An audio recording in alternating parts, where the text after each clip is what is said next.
Talking to myself again. Good evening and welcome to NUFC Matters with me, Steve Wraith. It's match day live and it's Newcastle United against Leeds United, and it's been a long time since I've said that, to be honest. Leeds United, of course, one of those teams that Newcastle fans often refer to when they talk about dropping down into the Championship and then potentially never coming back, and it's often referred to as doing a Leeds. So I've got to be honest, I've always had a bit of a soft spot for Leeds. Pleased to have them back in the Premier League, and they've certainly started off a little bit like the entertainers, banging in goals but conceding goals the other end. So tonight should be an interesting night indeed. We're joined as well by some of the regular NUFC Matters crew, but also got two Leeds fans tonight and two pals of mine. We've got Yami. Good evening, Yami. Evening all. We've got Ash. Good evening, Ash. How are you, mate? Good evening, Steve. Good evening, guys. Good to see you, and great to see the lads from NUFC Matters panel as well. So we'll start with the lineups. We'll go with Newcastle first, and we've got 4 changes to Newcastle's team. COVID is still playing its part in the northeast, but we have Carl Darlow in goal. Then we have Jacob Murphy, Isaac Hayden, Fernandez is in as captain, Kieran Clark, Jamal Lewis, Jeff Hendrick, Sean Longstaff, Ryan Fraser is back in, which will please a lot of Newcastle fans. Joe Linton and Callum Wilson, though, maintaining their partnership in some way, shape or form up front. On the bench, we've got Gillespie, Andy Carroll, John Joe Shelby, Matt Ritchie, Dwight Gale, Emil Kraft and Al Miron. So 4 changes there. We'll go with the Leeds lineup now. There is Meslier in goal, Alioski, Ayling, Cooper is captain for Leeds. Then we've got Phillips, Klitsch, Rafinha, Rodrigo, Harrison, and the main goal threat this season, Patrick Bamford, of course, ex-Middlesbrough player, and somebody who I'm sure Newcastle United will have their hands full keeping an eye on tonight. Substitutes Casilla, Strujic and Shackleton there, and the rest of the graphics gone off screen, so I can't find those other 2 substitutes, but we will find them. So let's go to our Leeds fans first. Yami, look at your lineup there. Is that a strong lineup for Leeds? Yeah, Phillips is, he had a couple of niggles recently, so he's the man I really want to see in there. Bamford, yes, definitely. Rodrigo is gone with tonight, not on the bench. So is that a forced change or is that just something different? Because I'm sure he never started last week. And basically, Ayling. Yeah, now I'm pretty happy. Very much the same as it's been all season. Clinton playing. Yeah, I'm pretty happy. Okay, good stuff. Ash, what about you? Give your take on that lineup for Leeds tonight. Harrison as well. Attacking. Harrison, yes. It's certainly an attacking lineup. We've essentially got 1 right back at centre half again. We've got 2 wingers in the full-back positions. So it is an offensive lineup. The problems we've got is obviously we haven't won a home game in five games now. So we're at a bit of a pivotal point of the season already, going into the winter period, and we desperately need a win today. So it's going to be tough without Llorente and Koch in the centre of defence, but I hope we can depend on Ayling and Cooper to hang in there today. I think it's inevitable that we concede goals. We've shown that. We've conceded 11 from set pieces already this season, which is the highest in the league. So we're going to concede goals, and I think Bielsa with that lineup knows we're going to concede goals. So he's gone for a very offensive starting 11 tonight. Hopefully we'll see Shackleton and also Pablo Hernandez at some point tonight. I forgot that. It's a pretty much expected lineup there, Steve. Yeah. Okay, Yeah. okay. Well, should be interesting to see. Let's talk to our Newcastle panel now. Chris, we'll come to you first, mate. And 4 changes. COVID is still ravaging our club. Not as bad as Sunderland, who have just had to announce that they can't now play the next 3 fixtures.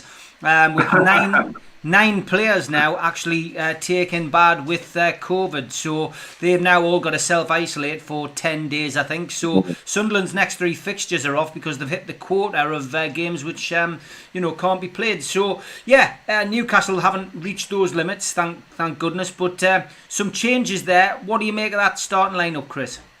So I'm happy and not happy. I'm happy to see Fraser back. I'm not happy to see Richie on the bench, Almiron on the bench. I would have tried to figure out a lineup that would include all 3 of those lads.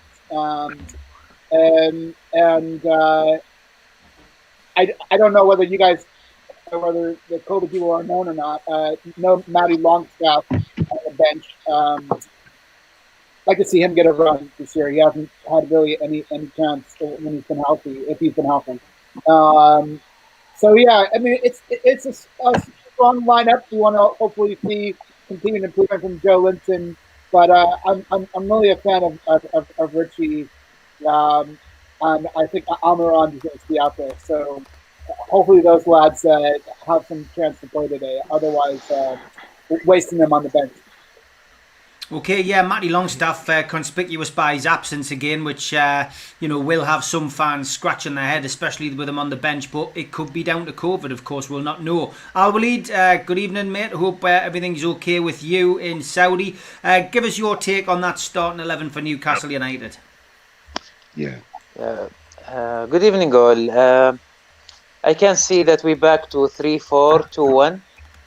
Wilson and Fraser, Wilton behind Wilson. I think we start this first time against Wolverhampton, and doesn't maybe we succeed 70% of the games with this plan. It's acceptable for me, makes sense. Actually, I catch one Leeds game only this season. I remember watch Leeds against Liverpool, and I remember Leeds were I think the score was 4-3. If I could recall, 4-3, yes. And I think Leeds did great, and they playing head to head against Liverpool. They weren't play in defense. So most the Leeds play, as I remember, it was open play. There is there in the playing. So I expect that why Steve Bruce play with three center back and Murphy and Luis on the sides to stop Leeds forward side. I expect Steve Bruce to play this plan. His plan to score 1 goal and keep it until the end of the game. This is Steve Bruce's plan. So let's see. Yep. Okay. Thanks, Al Walid. Daz, how are you doing, mate? You okay? Hey, Steve. Not too bad. Yeah. Yeah. Let's see. So not happy that the likes of Siri's talking to me. Not happy that Shelby, Almiron, and Richie are dropped. Happy to see Murphy back in. It's a big question marks over our formation. Are we going 5 at the back or not? It looks like we kind of are, and it'll be all about the counter attack. So our 4-4-2 days of Bruce Alona are gone, and then like with Leeds, they usually play 4-1-4-1. Bielsa will have his homework done. They are high intensity, high scoring, but poor at the back. So the aerial duels and the set pieces will be important to us. They're going to outrun us, so it's all about the counter. Let's see how it goes. I'd be afraid that we are going to end up like the Brighton or Southampton game in this one, but we might be able to grind out a result. Okay, over to you now, Shane. What's your take on that lineup, mate? Hello, mate. Thanks for having me on again. Just echoing your point about Leeds, I've got a massive soft spot for Leeds. My first ever football match was the Coca-Cola Cup final, Leeds versus Villa, going back to 1996. 3-0. Yeah, 3-0 Villa. I saw him there. I saw him at Doncaster in the final of the League One. I saw him against Watford in the final of the Championship where they lost. I was at Leeds University for 4 years, and I was a steward up at Ellen Road for a season. So I watched a lot of Leeds. My old man, as I say, is a massive Leeds fan. So I watch them as much as I can, to be honest with you. In terms of the formation, I can see why he's gone for the players he has. We've got a couple of games coming up over the Christmas period. We've got tonight, we've got Fulham, we've got Villa, we've got Brentford in the Cup as well. With those games coming up, I think they all are must-wins. Checking on the games that we have, and after that we have City and Liverpool. So I would have put the strongest team out, because these are the games where if we win, we can start moving up the table. But I can see why he's done it. Some players do need a rest. Jeff Hendrick, I listened to him on another podcast. Some other podcast was talking about him when he came in at the start of the season. They were talking about Jeff Hendrick coming in, and he'd be a solid 7 out of 10 every time he played, but he's not been hitting the heights of that at all. He's been pretty shite, to be honest with you. With Joe Linton and Wilson linking up at the top, I'm glad he's kept that. Dwight Gale, I didn't see the substitutes, Steve. Do we have Dwight Gale on the bench? Yes. Okay, Dwight Gale's on the bench, mate, yeah. Yeah, so, I mean, there's something to come off the bench. Leeds, they had the most opportunities last season, but they were ranked bottom for chances converted. They started the season off well. They were scoring goals, but now they're not hitting the target as much as they would like. I mean, in each game they play, they do get the one goal, apart from Arsenal where it was 0-0. But they are gonna score goals. But the problem is with Leeds is they're leaking goals. They conceded 4 against Palace, 4 against Leicester City. They lost again at the weekend. 4 at Liverpool. Yeah, 4 at Liverpool. And then they conceded 2 goals against West Ham. Now, if we can get them on set pieces, on corners, they haven't got a clue. I know that Liam Cooper's come back into the team. I don't know is this Liam Cooper's first game back?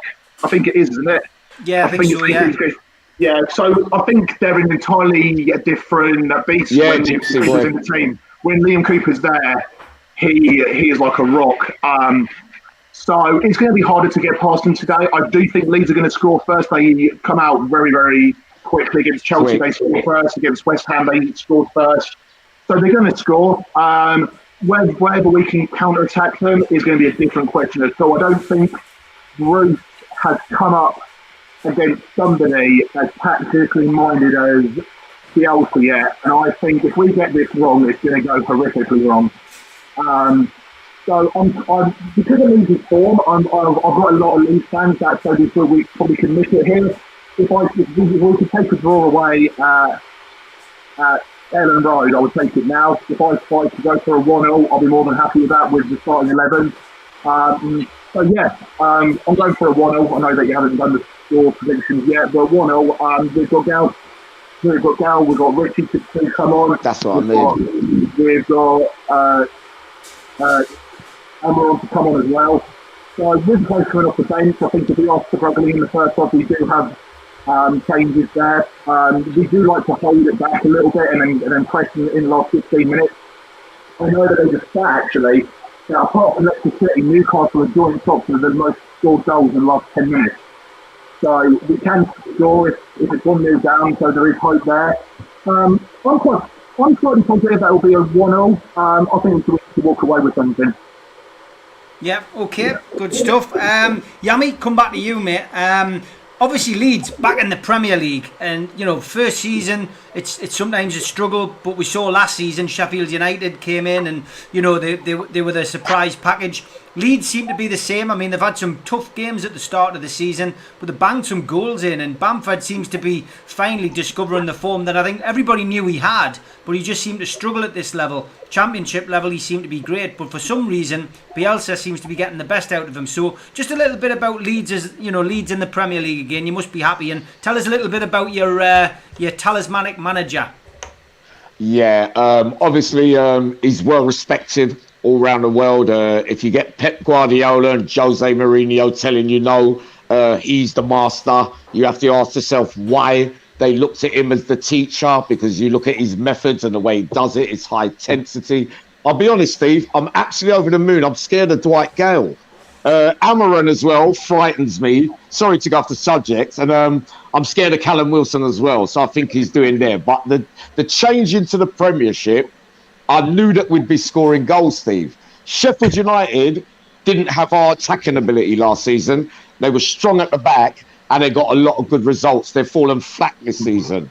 Wolves are the team that I aspire to have been like. I was expecting more Leeds to be coming at you like that, which they do, but the conceding of goals is a real concern, Steve. We have to win tonight, and I'm not convinced, to be honest, and I think it's not what we can expect a better performance from West Ham, because I can't see, I would have thought we'd have come away with that with a draw, Steve. But like Ash says, the home form's terrible, Steve. And Newcastle, they're up and down. It could be anything, but your defence ain't too bad this year, Steve. So I'm not expecting us to run away with it tonight, Steve. I'm pleased with Bielsa's style. In fact, it's the first time since David O'Leary that I've actually enjoyed watching them, because the last two managers have just been, it's been like good but boring. It's not good enough, but the attacking, that's what gets me. But you know what it's like, Steve. You can score as many goals as you want. If you're not going to get the points or get a point, none of it's going to matter, mate. And that's what it is. But in my view, if we stay in the top half this season, Bielsa will have it right next season, Steve.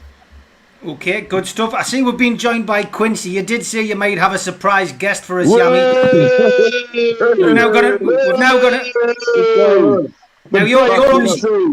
Quincy, you've come in. Hello, Steve Rafe. Hello, lads. Good Hello, to see Chris. you. Hello, Miss LLW Newcastle, Dash Shots, Ash, and Curly. You out there, mate? Quincy, I'm putting you under pressure here. You've come on as a neutral tonight. Now, I presume you must be supporting Leeds, are you? Just for tonight. Yeah, I'm supporting Leeds today. You have to. I got no choice. You got no choice. Tell the panel and the people watching who you actually support, though, Quincy.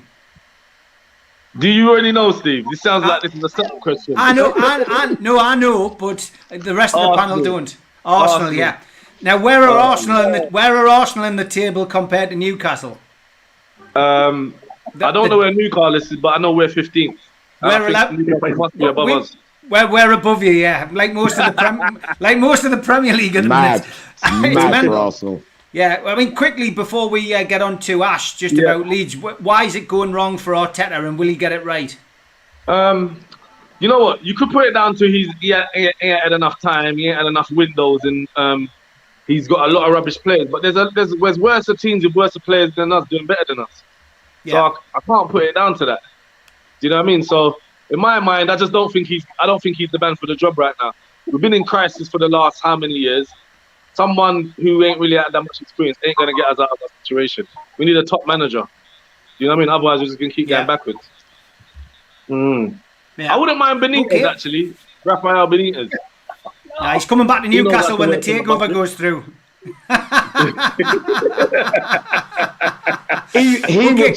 Arsenal... Go on, sorry. Yeah, go on. No, it's okay. Look, we'll go on to you, Ash, because we've got about 11 minutes till kick off. Ash, just the same questions that I gave to Yami, really. From our perspective, great to see Leeds back in the Premier League. It's the closest we'll get to a derby, because Sunderland are a million years away from coming back to the Premier League, and we never classify Middlesbrough as a derby. So yeah, Ash, what's Bielsa give you that maybe the other managers haven't given you in the past? I'm completely on the same page as Yami. This is the most exciting time as a League supporter since David O'Leary. The football, the brand of football that we play, the way that he's empowered the whole team, just the intensity is just something that we haven't seen since. We didn't even see in the O'Leary days, to be quite honest with you. And I don't think English football as a whole has seen this brand of football. So he brought that continental feel to Leeds. he is getting the absolute best out of the players that he's got. We've come up to the championship. 50% of the players that are essentially championship players. Exactly, Ash. Brilliant, Ash. On him above and beyond at the minute, and they're breaking fitness records every week in training. So he's getting the best out of them. My only concern is we're going into this winter period. We are down to our bare bones already. So if we do get any more injuries, especially defensively, we're going to be in some trouble. Yeah, so nice well put, Ash. Game for us. We have to win, and hopefully convincingly. I'm not convinced we will. I think if we do win, it'll be a 2-1, 3-2. But it's going to be an interesting game, definitely. Brilliant, Ash. Definitely will be. Okay, Stu, good evening, mate. How are you? Very well, Steve. Yourself? Yeah, good to see you, mate. What did you make of the starting lineup for Newcastle tonight? Just flash it up on the screen there. Darlow, obviously in goal. Jacob Murphy, Isaac Hayden, Federico Fernandez in as captain. Kieran Clark, Jamal Lewis, Jeff Hendrick, Sean Longstaff, Ryan Fraser, Joe Linton and Callum Wilson. On the bench, we've got Gillespie, Carroll, Shelby, Ritchie, Gale, Kraft and Almiron. So 4 changes to the winning team at the weekend. Stu, what did you make of that? Well, I think that lineup will be a 4-4-2. But I can't see why he's dropped Almiron, who had a good game. Maybe he had a good game on Saturday, and he's like the Duracell bunny. He'll keep running. Exactly. But the reason I joined is because I was watching before, and it was 3 Newcastle fans and 3 Leeds fans. So I just wanted to make it 4-3 in Newcastle. Rub it in a bit. To be fair, I realised we were getting back up as soon as you came on, and I saw you in the green room flexing your muscles. As soon as Quincy said he was coming to support Leeds instead of Arsenal. Yeah, exactly. You got me up. Remember, it's 9 o'clock. I've had a head start on his own. Yeah, good stuff, mate. Good stuff. Okay, let's go through the panel. We've got 7 minutes till kick off. Chris, the last time Newcastle played Leeds in the Premier League. I mean, off the top of your head, I know you're not Andre and you haven't got the stats, but can you name the goal scorers for Leeds and Newcastle? Just for a bit of fun. What was the year? 2003. Anybody? And it was the score was 2-2. Shearer and okay, well, Alan Shearer was definitely one of them. Alan Shearer had to be Alan. Yeah, 2003, of course, was. What year was it? You're talking 2003 for this game. It was 2-2. It was the last game Newcastle played Leeds at Elland Road. But we was relegated. Nobby Solano, I think. No, we're going to go with Alan Shearer. We'll go with Alan Shearer was the man who got 2 goals. Both, yeah. Correct. Alan Smith, of course, there he is. In a beautiful black and white shirt. Alan Shearer, of course, there. And the other goal scorer was Mark Viduka. Wow. Oh my days. Against his old club. Because he went to Middlesbrough, then he went to Newcastle. Or the other way around, I can't remember. That's right. So he got Leeds relegated, and then he got Newcastle relegated. What a player! Exactly. I remember that. So, yeah, exactly. So, Chris, over to you, mate. Give us your prediction for tonight's game. I'm going with my standard 2-1. 2-1 to Newcastle. Okay, Al-Walid, coming to you now for your prediction, mate. 1-0 to Newcastle. Okay, Daz. I'm going to go 1-1, Steve. 1-1. All right, mate. Okay, Shane. Since I've been coming around here, we've always won, so I'm quite optimistic about this. I'm going to go for 2-1 Newcastle. Yeah. Okay, good stuff. Stu, your prediction, mate? You have to ask. 3-1? Yeah, of course. 3-1 to Newcastle. There we go. That is always. Also, Leeds haven't won at home for 5 games as well, so I don't know what all the big drama is about how good they are. So Newcastle win tonight. Yeah, okay. Quincy, as an Arsenal fan and a complete neutral who's now come on to support Leeds, what's your prediction? Come on, Quincy. I reckon it's going to be 2-2. And if it's not 2-2, I think Newcastle win 3-2. Okay. Yami? That's the truth. Yami, sorry. No, that's quite good. But I'm going to say what I don't want to say. So I'm going to say Leeds are going to win 4-2 tonight. I think it's going to be an attacking game. I think we're going to go in front early. I think Newcastle are going to go ahead, and I think Leeds are going to come back. That's what I'm hoping, because of the defeats, the recent run of bad form as well. I think Bielsa tonight, they've got to win. Got to, and we're capable of scoring 3 or 4. Okay, yeah, I'm not going to deny that. Ash, give us your prediction, mate. I'm going to go 2-1 to Leeds. 2-1 to Leeds. Okay, I've got a feeling it's going to be a draw, and I think it could be. I think it could be 2-2. So I'm going to go for 2-2. I'm never confident of Newcastle scoring hatfuls of goals. I do feel it could seriously be, a 2-2 draw though. So that's where I'm going 100%. Yeah. Just as Leeds fans, how do you see what goes on at Newcastle, Yami? You watch football. You're a football fan. Newcastle have often seem to be at odds with the manager. Newcastle are currently, as we've already discussed, are higher than Arsenal in the table. Yet the fans still want Bruce out and they want Mike Ashley out. Can you understand that as a Leeds fan? Yeah, I was. To be honest, I like Steve Bruce. Not as maybe a manager. My heart, like as a player, and his heart's at Newcastle. So he's like Alan Shearer. But when you get the true Geordies as managers, it just doesn't. Alan Shearer, as far as I'm concerned, was the best striker number 9 in English history. That's what I think. All rounder, right? I honestly think Benitez was the man for Newcastle. If he would have been here now, he probably would have been about 8th or 7th. Bruce ain't doing too bad, or everybody else ain't doing too good. That's the only way I can look at it. But I like Newcastle. They're my 4th favourite team. I'm worried tonight. I think Linton and Callum Wilson, I think there's gonna be problems there. But the reliance on Philip, Ayling, Jack Harrison, and the great Patrick Bamford. I think tonight it could be either way. But Newcastle, Steve, they're not doing too bad. You can't ask for much more. The defence isn't that bad. I don't think they've really been hammered this year, have they? No. You listen.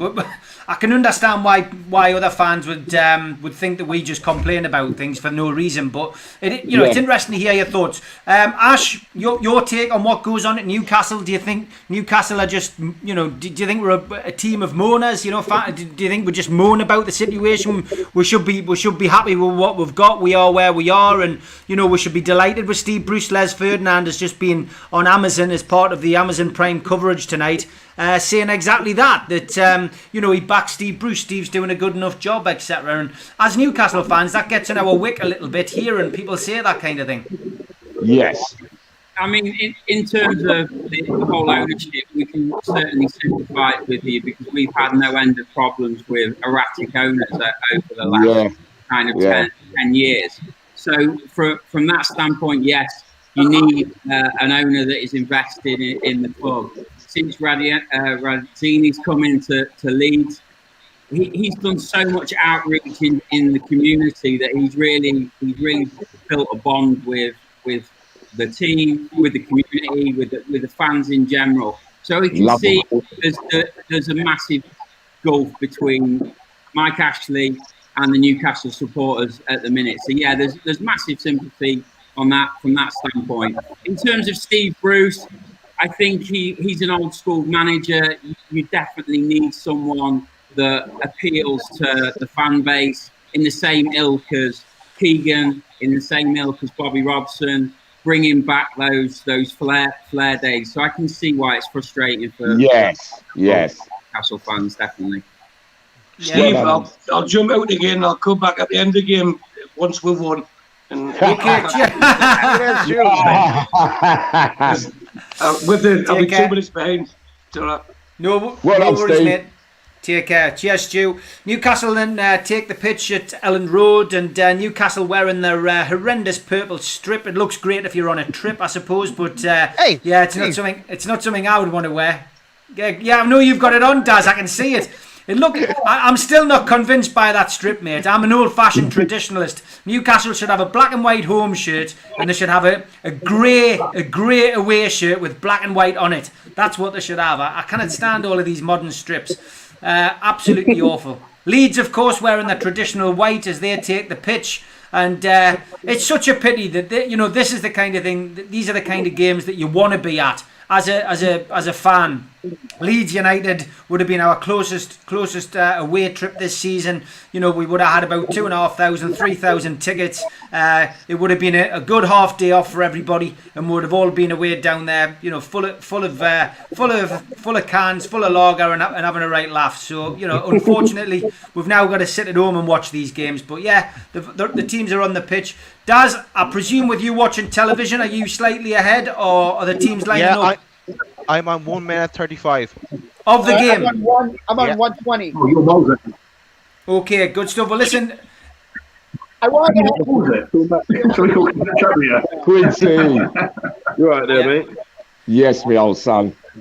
Quincy, give us your views on the game. I've managed to get forward now to 143, guys, so I think I've caught up. Quincy, give us your view as an Arsenal fan on Newcastle United. I mean, obviously it was interesting. You said earlier we've had a bad few years, but when Arsenal have a bad few years, at least you get to Wembley and at least you win trophies. Newcastle haven't won a domestic trophy since 1955, and our last trophy in Europe was 1969. So you've got to have a little bit of sympathy, I guess, with Newcastle fans. No, I've definitely got sympathy with Newcastle. Obviously, you've gone through a very bad period, but also there might Ashley factor as well. Obviously, that's not going to help any club really. Nah. So, in regards to Ashley, the Conkers are kind of reminding me of him actually right now. So I can actually kind of sympathise with what you lot have been through. So I've never looked down on Newcastle. Newcastle, I've always enjoyed watching them, no matter what they're getting. Right. Yeah. You know what I mean? Yeah. And I can't even say that about my own club. You know what I mean? True. When you watch Newcastle, you get the passion, you get the pride, and you get the joy. Even if they lose, Arsenal got none of that. You know what I mean? They're just turning up and just losing. You know what I mean? You know what I mean? They've worked with what they've got. They ain't had the greatest tools to work with, but they ain't really done as bad as other teams have. Really, have they? No. You know what I mean? They could have done a lot worse. Where's Middlesbrough now? You know what I mean? Yeah. Who else has been down there? And we ain't seen them. You went straight down and came back up, didn't you? With Benitez. Yeah, we've done it twice under Ashley. That's been the most frustrating thing as a Newcastle fan. That we've been relegated twice, and then he spends the money to get us back up. Back up. Yeah. But that shows the resilience and the mental strength of not even just the players, of the city itself. Yeah. You know what I mean? Because obviously the drive and the spirit makes them players know we're not allowing you to keep going down. You can come back up straight away. Like, you don't want to see that in a town centre. You know what I mean? Yeah. Mad, isn't you? You know what I mean? So, and Arsenal, there's just a lot of bottlers in that team right now. So I tell you who's good though, that Longstaff. Every time I've watched him, he's impressed me. That Longstaff guy. I know. Yeah, he's impressed me. Like, every time I watched him, he gives his all. You can't ask him more than that. Nah. You know Nah. We ain't got players like that no more. So I actually missed that. Coming into the first 5 minutes of the go on, mate. You know that I was worried because Dwight Gill's record against Leeds from Palace to Newcastle, he always scored against Leeds. I don't think no one knows that. No, he's on the bench though. He is on the bench. I'm glad. He did come on. We're coming into the first 5 minutes here. Newcastle are actually in Leeds' half, which is a positive. Daz, we'll come to you first, mate. Daz, what's the situation from a formation point of view? Yeah, from the formation, it's looking like four at the back, all right, kind of like a 4-4-2, I think. Newcastle were in the ascendancy at the start. A few moves towards goals. Leeds now have gone up, and they have potentially have a corner here. Just checking the replay. I think it's going to be it's a corner off Murphy. So yeah, Leeds. We'll see what happens here. Yep. Okay, Chris. Encouraging start for Newcastle against Leeds. Yeah, looks pretty attacking. I'm encouraged that they're spending more time in lead half so far. But I wanted to ask the Leeds fans. I've been wondering about Leeds fans for a while. Why does Leeds have so many players with man buns? What was that? Why do Leeds United have so many players with man buns? What's like that, hair. Steve? Well, they've got the hair in a bun. They got 3 on the pitch right now. It's the Essex boy look, isn't it? Ah, right. Straight out of Yorkshire. Straight out of Yorkshire. Yeah. Yeah, it's a strange look. Certainly not one I could carry off, or Quincy by the looks of it.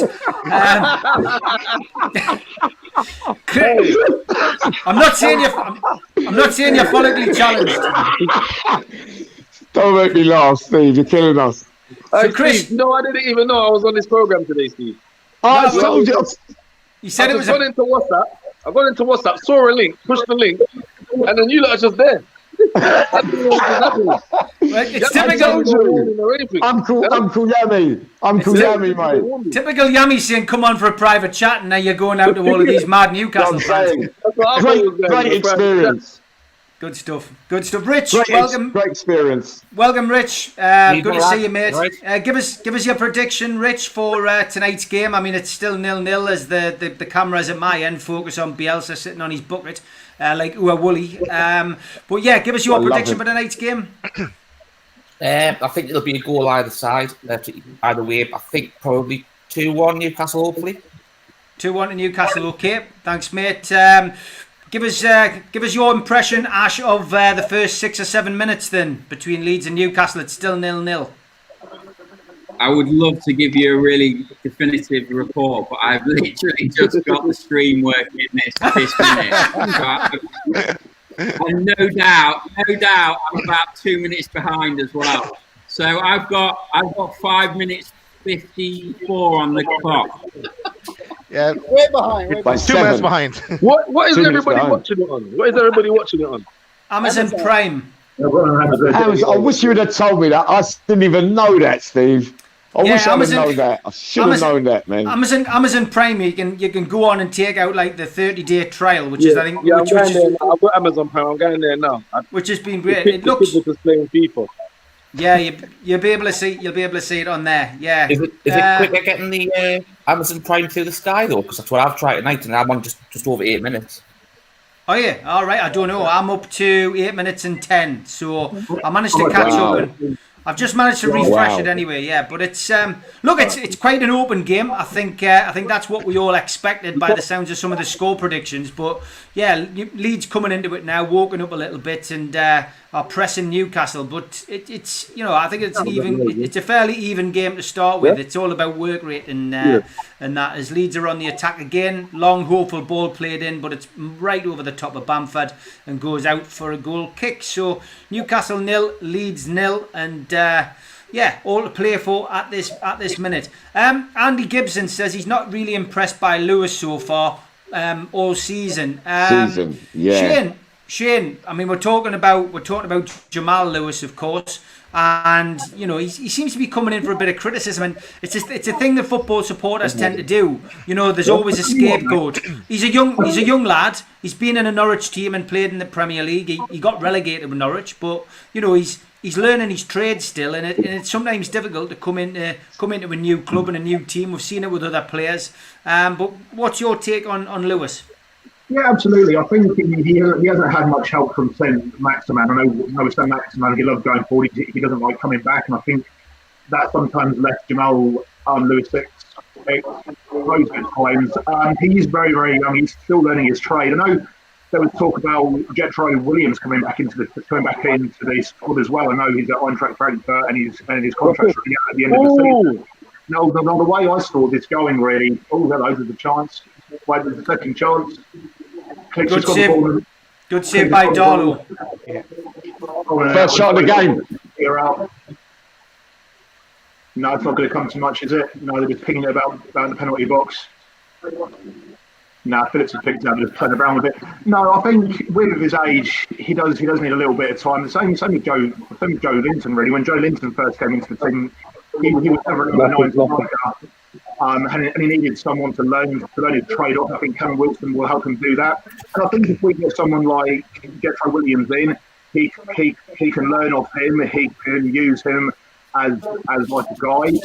I don't think he's played that badly, really. I mean, what do you really expect from him? He's 18 years old. Is he 18 or 21? I know he's relatively young, so you can't really expect much from him.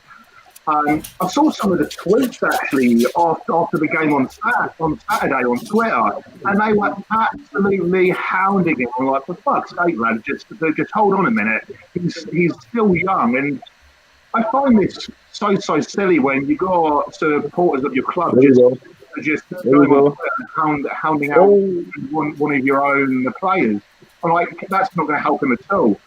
So I was really against that. I know he got hounded for Saturday, but I still think there's a good player in there. He's still young. He's got loads of time to develop and grow. And as I say, if we bring in someone like Jethro Williams in on a free, then he'll be able to learn off him.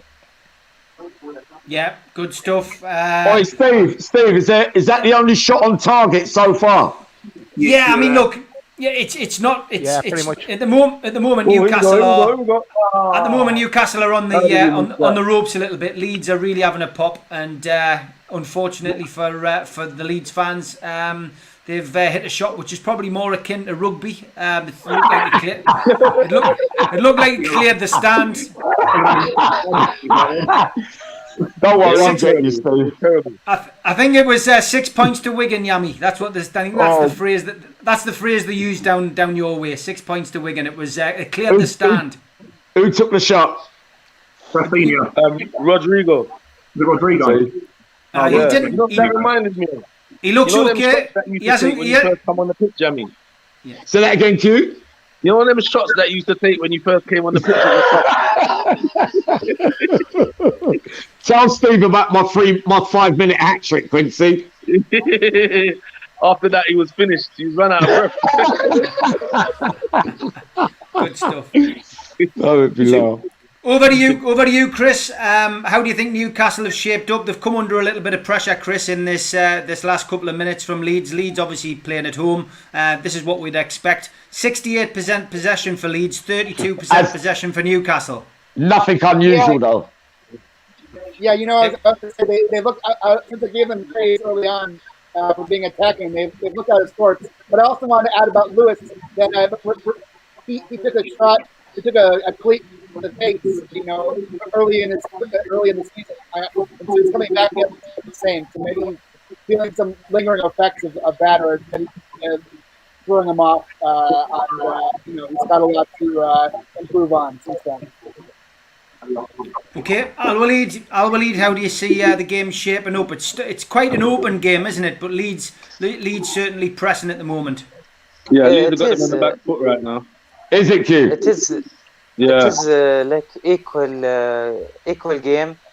It looks like also the teams know each other.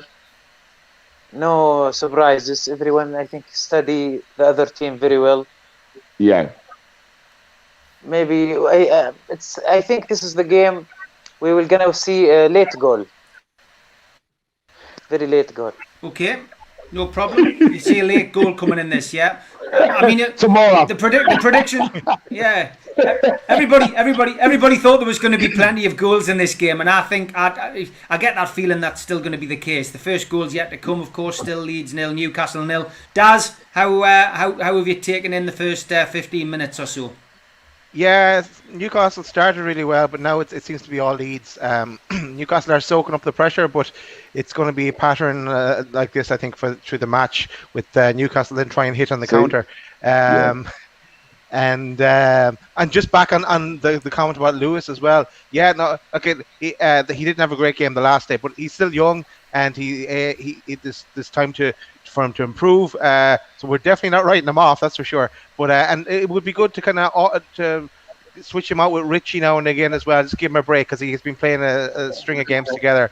But yeah, we'll see how it goes from here. Okay, Rich, how have you seen the game so far, mate? The early stages of the boxing match, isn't it? Just seems to be grabbing away, trying to find out who's going to have the best positions on the pitch. Typically expected Leeds to have more possession, which they have. Exactly.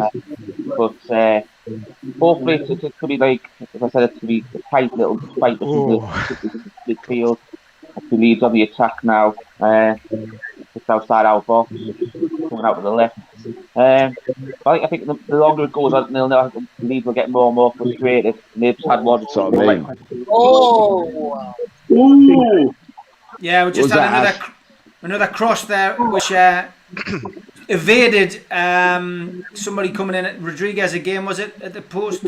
Yeah, two balls in by Leeds, and both crosses just narrowly missed by the Leeds forward line. So ultimately, still no goals in the game. Pete, good evening, mate. Evening. How are you? Yeah, good to see you, mate. What was your prediction? You've joined us late. How did you see this game going? To be honest, before I saw the lineups, I was quite hopeful, but seeing that lineup tonight, I had it down as nothing more than a Leeds win, to be honest. And it's proving to be possibly the case, because look, we started okay to begin with, but we've just gone back into that sort of hold out for a 0-0 draw, stay strong. And you can't do that. Hold out, You can't do that. Nah. They'll just attack. They'll just attack, and that's exactly what they're doing right now. So I'm not hopeful for this. If you'd have asked me before the game, I'd have took a draw. I'd have took a point before the game quite comfortably, and I would certainly right now with the way that Leeds are playing. Yep, okay. Quincy, I know you're watching the game. It has been all Leeds, hasn't it, the last 10 minutes or so? Yeah, it has. They've kind of got them penned back. Newcastle is just kind of defending at the moment. Where's Shelby? Does Shelby not play for you? On the bench. What about that Maxim guy? Nah, on the bench. Oh, Amaran. It's okay, Amaran. Yeah, no, Maxim. What's his name? Alan St. Maxim. Yeah, he's injured. He's injured. Okay. Paris Saint-Germain, yeah. Okay. Well, it's a strange situation. It looks he's either injured, he's got COVID, or he's like Messi.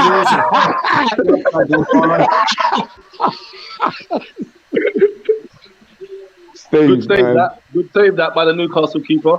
Yeah, again. Yeah. Is it right? Oi, Steve, every single game Leeds have played this season, win or draw, we've had the possession in all the games. Yeah. I mean, that's the thing with Leeds. They do play in that way. To be fair, any team that plays Newcastle with Leeds has more possession. Yeah. Southampton won the lap at Arsenal. Theo Walcott. Really? Are you 17 points? Is that right? 17 points. I'm sure you'll love that, Quincy. Have Newcastle got 17 points? 17 points. Yeah, is that right? 17. Yeah. 9 points to Newcastle. 9 away points. No, 9 home points and 8 away. Okay, yeah. That's right. I'll take you out of the joke. Who's your top goal scorer? I think we've lost Steve. Callum Wilson. Callum Wilson. More than one. Okay. The Chris Show. What's going on? Hi, Darlo. Hi, what's going on? You're just there by yourself. Are you going walking, Chris? All right. Chris on the tour.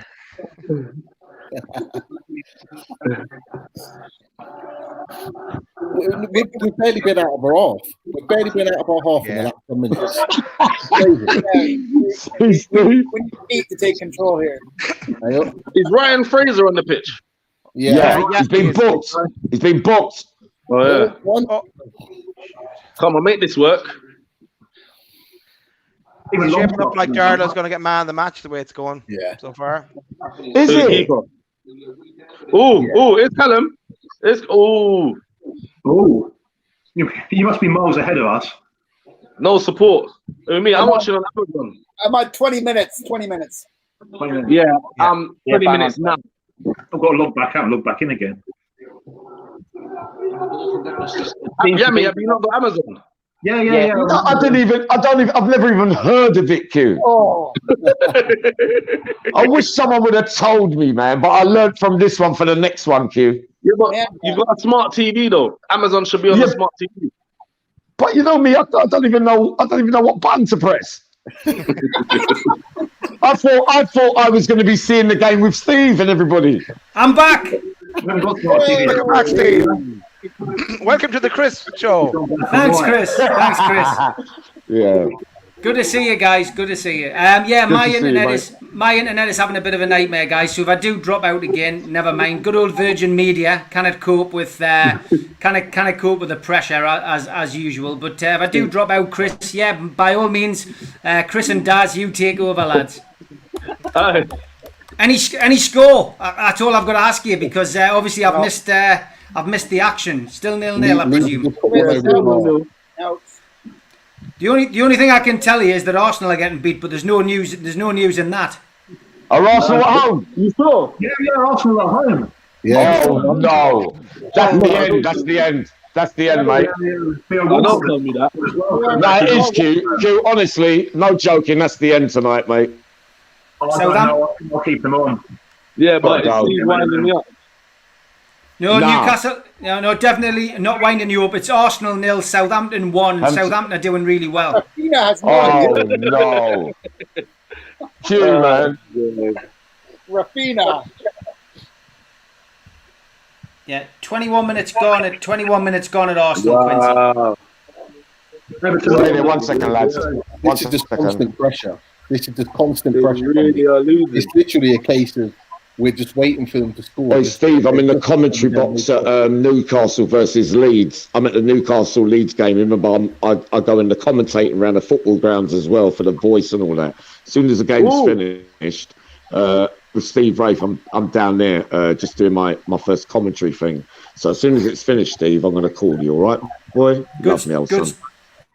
Good stuff, mate. Hello. Good stuff. What, has Walcott's gone to Southampton? I didn't know that. Jesus, are you an Arsenal fan or not?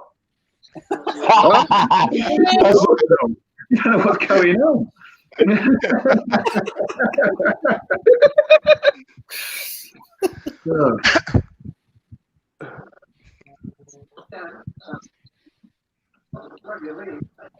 Wow. It's a funny old league this season, though, isn't it? Madness, absolute madness. Yeah, 8 points separating 13th and 1st. Yeah, I see it. I looked at that. Do you think it's the fan factor?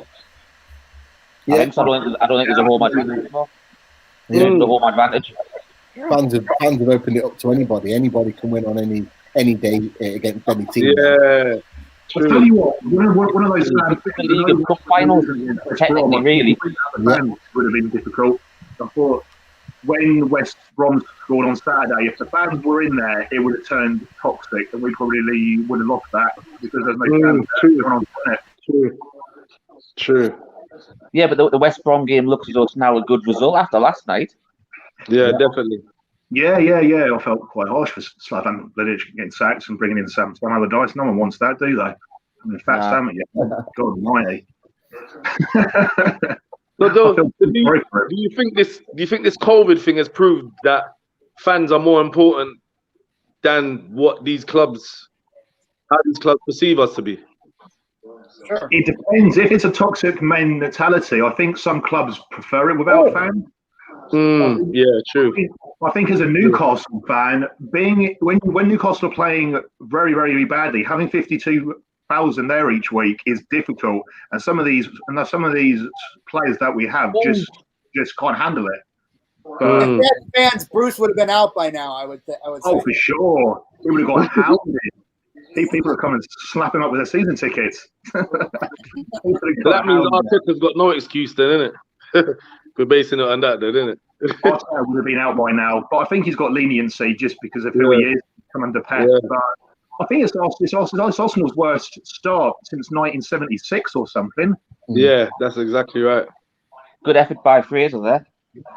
We're talking about Arsenal and Newcastle.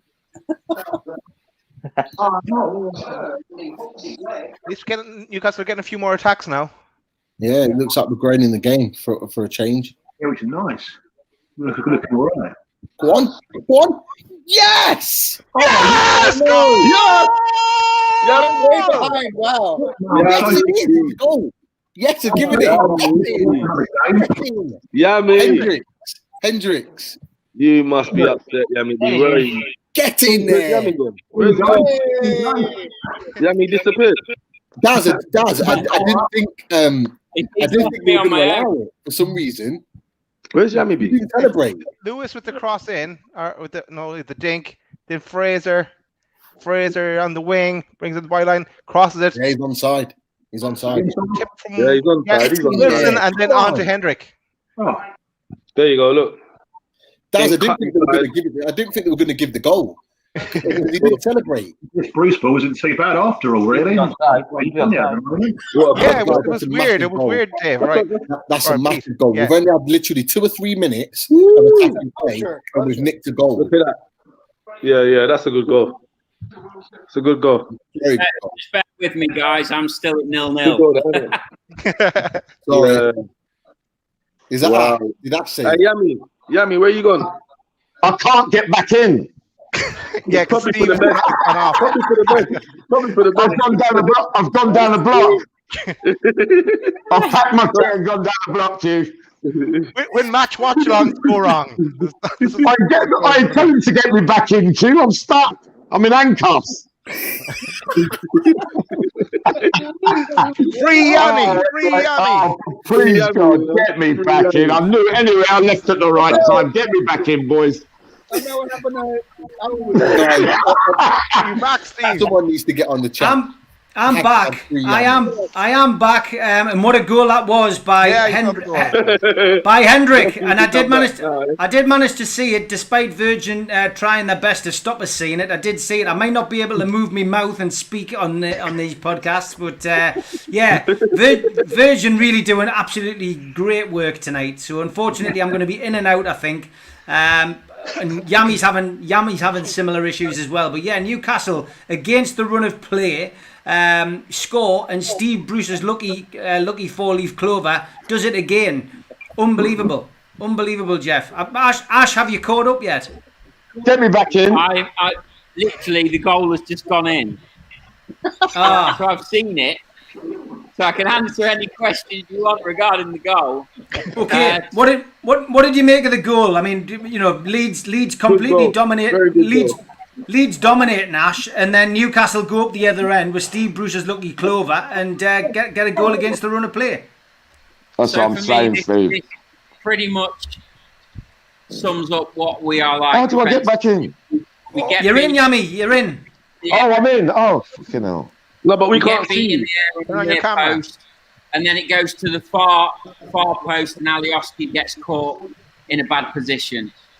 If you continue to play wingers in the fullback positions, you're going to have defensive positional issues, and that is essentially what we're having on a regular basis in the Premier League. So disappointing. Hopefully, when January comes around, we'll be able to get the checkbook out and bring in a decent left back, potentially a right back as well, or a centre half on loan. But yeah, just showed our defensive frailties there. What, their first shot on goal and they've scored? Yeah. The teeth for the young lad. He's on the bench. They put like a winger in his place instead. Yeah, it's a crazy situation, but this is Newcastle under Steve Bruce. He's carrying all the luck, Rich, isn't he? Yeah. Oh, yeah. See what I mean? That rabbit foot's in his pocket somewhere. Just won't disappear. Yeah. So Yami, me and you both had internet issues there, mate, but Newcastle are winning 1-0. It's against the run of play. Possession's great, but you need goals, mate. Goals win games. I know. To be honest, Steve, it's been that theme. I can feel it, actually. Pull that possession, all that attacking stuff. And again, look, conceding. And now it's going to be hard work. Newcastle were holding on with their defence before they scored. Now they do the same thing. Now we're going to have to press even more. See? Hello. Leeds are in. They're still pressing again. Another ball in. And Bamford tries to get in front of Darlow, but Darlow collects the ball. Pete, unbelievable, isn't it? We seem to be making a habit of doing this, going, sitting watching these games on the panel, and Newcastle up against it, possession all over the place, way behind in possession, and then we're going up the other end and grabbing a goal. Well, look, when I came onto the stream, it was only going one way, and it was going to be a Leeds goal. It was really, really sort of frustrating. But to be fair, the 2 or 3 minutes, maybe even 5 minutes before the goal came, we actually started to play. And we were talking on here when you were off, Steve, and we were saying we looked more like we're going to create something. And we had the chance with Ryan Fraser, who forced a good save from the keeper, and we just looked better on the ball. And it just begs the question of why is it we do that in 5 minute stints here and there? Why can't it be for a consistent period of time? Because we actually look dangerous, and then the goal comes from that. But I tell you what, one thing I've noticed already in the first 31 minutes, boy, have we missed someone like Ryan Fraser. Because I tell you what, he looks electric when he gets the ball on that left hand side. I'm sorry, from what I've seen in this 31 minutes, he's done a lot more. He's done a lot more on that left-hand side than Maximum has this season. So, long may that continue. Hopefully he continues that throughout the game. But he's looked dangerous when he's got the ball in attacking areas. Oh, another good save from Darlow. Great save, Darlow. Yeah, okay. Chris, typical Newcastle at the moment. We are getting into these positions where, as I say, the percentages of possession is horrifically against Newcastle, but we're grabbing goals, and the goals are good. Yeah, I've been pretty hard on Hendrick. He seems to disappear from matches, but there was a poacher goal. He was at the back post, right place, right time. So yeah, I'm not, like the lad said, I really like what I see from Fraser. He's quite a player, and yeah, he's missed his dynamism. I know he's been out with injuries, but great to have him back in, and I would just build around him and find what's the best lineup to pair with Fraser, but have Fraser in there. And obviously we talked in the past about Fraser and Wilson have a dynamic pair, and maybe we can get a third teammate in there at the January transfer window. That'd be great. Al-Walid, Newcastle 1, Leeds 0 against the run of play, as we've already said. But yeah, it's suddenly good to be a Newcastle fan at the moment. Actually, it was a teamwork goal. I like what Fraser did, and we didn't see Hendrick. He came from behind, and very, very beautiful goal. Actually, there is spaces. There is spaces in defense of Leeds. This is good situation for Fraser style of play. But I don't want to see we are defending most of the game, because if this thing continue, I think Leeds will score the draw. Yeah, of course, that was your prediction and mine. Both fancied a score draw, so we'll see how it goes. Newcastle tempting fate, sitting back and playing on the counter-attack. Daz, it's working at the moment, though. Newcastle 1 up. Have we scored too early? No, but we're going to need to score another one, because it's the tactic Bruce has played here to sit back, try and soak it all up, hope, one of his words, and it's worked so far. I think we are going to concede one because there's too much pressure coming at us. Leeds are playing better, but yeah, we hit them on the counter, and it worked once. No, 1 off. Offside. Oh no, is it offside? Goal. No, it's goal. No. 1-1. Yeah, I'm sticking at 2-2. I'm sticking at 2-2. 1-1. Bamford's just scored. So we're going to need to score another goal. That was my summary. Yeah, that was it was a cross in, a rather fortuitous cross. The ball landed on a Leeds player's head. It hit the bar. Bamford was in though to pick up the rebound. Newcastle United 1, Leeds 1, and Bielsa gets up his bucket. No celebration, but scratching his head and looking quite happy. Not sure whether it's going to VAR. It's always the concern with goals in whichever team you are. But it was a great move from Leeds. It started on the halfway line. The ball was put out onto the right hand side. There was a cross in by Leeds' number 18, a looping header by the Leeds number 20, and then that hit the bar. Darlow was beating all ends up, and Bamford came in and did what he does best, put the ball in the back of the net with an easy downward header. So at the moment it's Leeds 1, Newcastle United 1, 36 minutes on the clock, and I don't think there is anything wrong with that goal at all. It seems as if it's going to stand, and it's as you were at the start of the game, 1-1, and 1-1. So the game has restarted, and interesting game. Yami will be very happy when he gets back. Ash, I'm not sure whether you've caught up and you've got the goal yet, but 1-1. You've got to be happy. No. He's gone as well. We're not all of us having a bad time. I think tonight with that. Shane, come to you, mate, because I know you've got to get off at 7 o'clock. 1-1. It's probably a fair result as it stands at the moment on the balance of play. I wouldn't take much else, to be honest with you. I mean, 1-0 going in at half time, which it might look like to be now. I would have taken out all day, really. Yeah.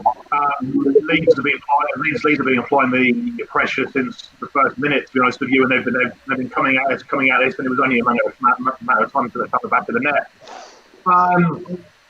I think we are playing well. We're playing better than I thought we would, considering the players that we have on the bench. It's been a fairly even game here and there. The midfield on Saturday against West Brom was absolutely battered, and I think we're controlling it better this time round. I still think we have enough. I think Leeds will want to go and win this game, and we can probably do them on the counter attack. The nice thing about this season is we have an out-and-out striker with Callum Wilson. So even if it's 1-0, we still have someone there. So I'm relatively happy. I think one of a fair result at this point in time, but I'm still confident that we'll get the win. Okay, Yami, while you were away, Leeds scored. Bamford. No, it's 1-1, mate. It's 1-1. How did it come about? It was a cross in by Leeds' number 18, number 20. I couldn't see it. Yeah, he hit the ball with a looping header. Darlow was beating all ends up, and Bamford came in and just was easy. He's not scoring an easier goal all season. Headed it down into the back of the net to make it 1-1. Oh, thank you, Steve. My dream came true. It did, mate. It did. So to be fair, most of us think that's fair. Ash, you've had time to catch up on the goal. What did you make of it from a Leeds perspective? Where's Ashley? Typical Leeds goal, utilising our strong points, the wingers. Yeah. Managed to get a good in. Both Rafinha and Harrison, fantastic crosses of the ball. Managed to whip that ball in. Rodrigo's got the header to it, and Bamford is literally there every time something drops in that 6 yards or 12 yards out. Bamford's there at the minute. He's really, confidence is there, and he's getting in the right places. Hopefully we can kick on now, but we certainly need to be tighter at the back. Yeah, well done, Ash. Yeah, wide open game. Quincy, from a neutral's point of view, 1-1, fair reflection on the game so far? Yeah, it's definitely a fair reflection, because you lot scored first. They sorted out the pressure, got the goal. Leeds obviously definitely deserve to get a goal. So it's a hard time at this stage, 1-0. Everyone can be happy, really. No one can't really be sad about that. Yeah. You know what I mean? So that then Newcastle's they've got a plan. You can tell they've got a plan in it, and the plan's working. So they definitely deserve their goal. Even though Leeds have more possession, they deserve their goal. So it's kind of equal as far as I can see. Okay, Rich, coming to you now, mate, and obviously 1-1. It's it would settle for a point at Ellen Road on the best of days. Obviously, long way to go. 40 minutes nearly played on the clock. Wow. And a second half to come, Rich. But could Newcastle have done any better? Could they have prevented that goal? Do you think? I think if we look at where Bamford was, he had that natural striker's instinct. He was there for the follow-up. Yeah. Our nearest person to it was Murphy, who was not an out-and-out defender. Our two centre-halves were about, 4 or 5 yards away from Bamford, so possibly one of them should have been close to Bamford. But, I think when you soak up that much pressure, something's going to happen eventually. You can't do it. So the Leeds definitely do deserve the goal. I think the draw so far is a fair result. I did predict on your Twitter the other day. I think I thought 4 points over the next 2 games over the Leeds and Fulham game. So I would have took the point at Ellen Road. Hopefully, obviously, you want to get the extra 3, but I would have been more than happy with the points. It's a hard place to come, especially when Leeds can beat anyone on the day. Obviously, I can see you, Ed. You have me bolo. Yeah, good stuff. Okay, Rich. Cheers, mate. Chris, coming into the half-time interval, 1-1. Fair reflection on the game, mate? Yeah, it's been a tight game. They just showed the shots. It's been 13 shots on goal. The Leeds were 4 to Newcastle. So you'd expect 1-1 to kind of a fair result from that display. So we'll see what happens second half. Someone just said Longstaff Amiobi. Yeah, not many people complimentary about Longstaff at all, it has to be said. Chicken Oriental says Longstaff is a fraud of a player. Justin Nichols says Longstaff needs to be subbed off. He keeps giving the ball away.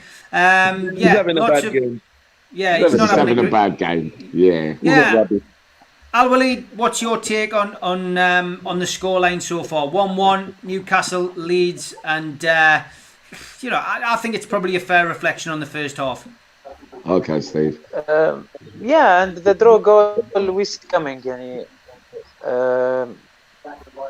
I think we make it easy for Leeds to attack us with this.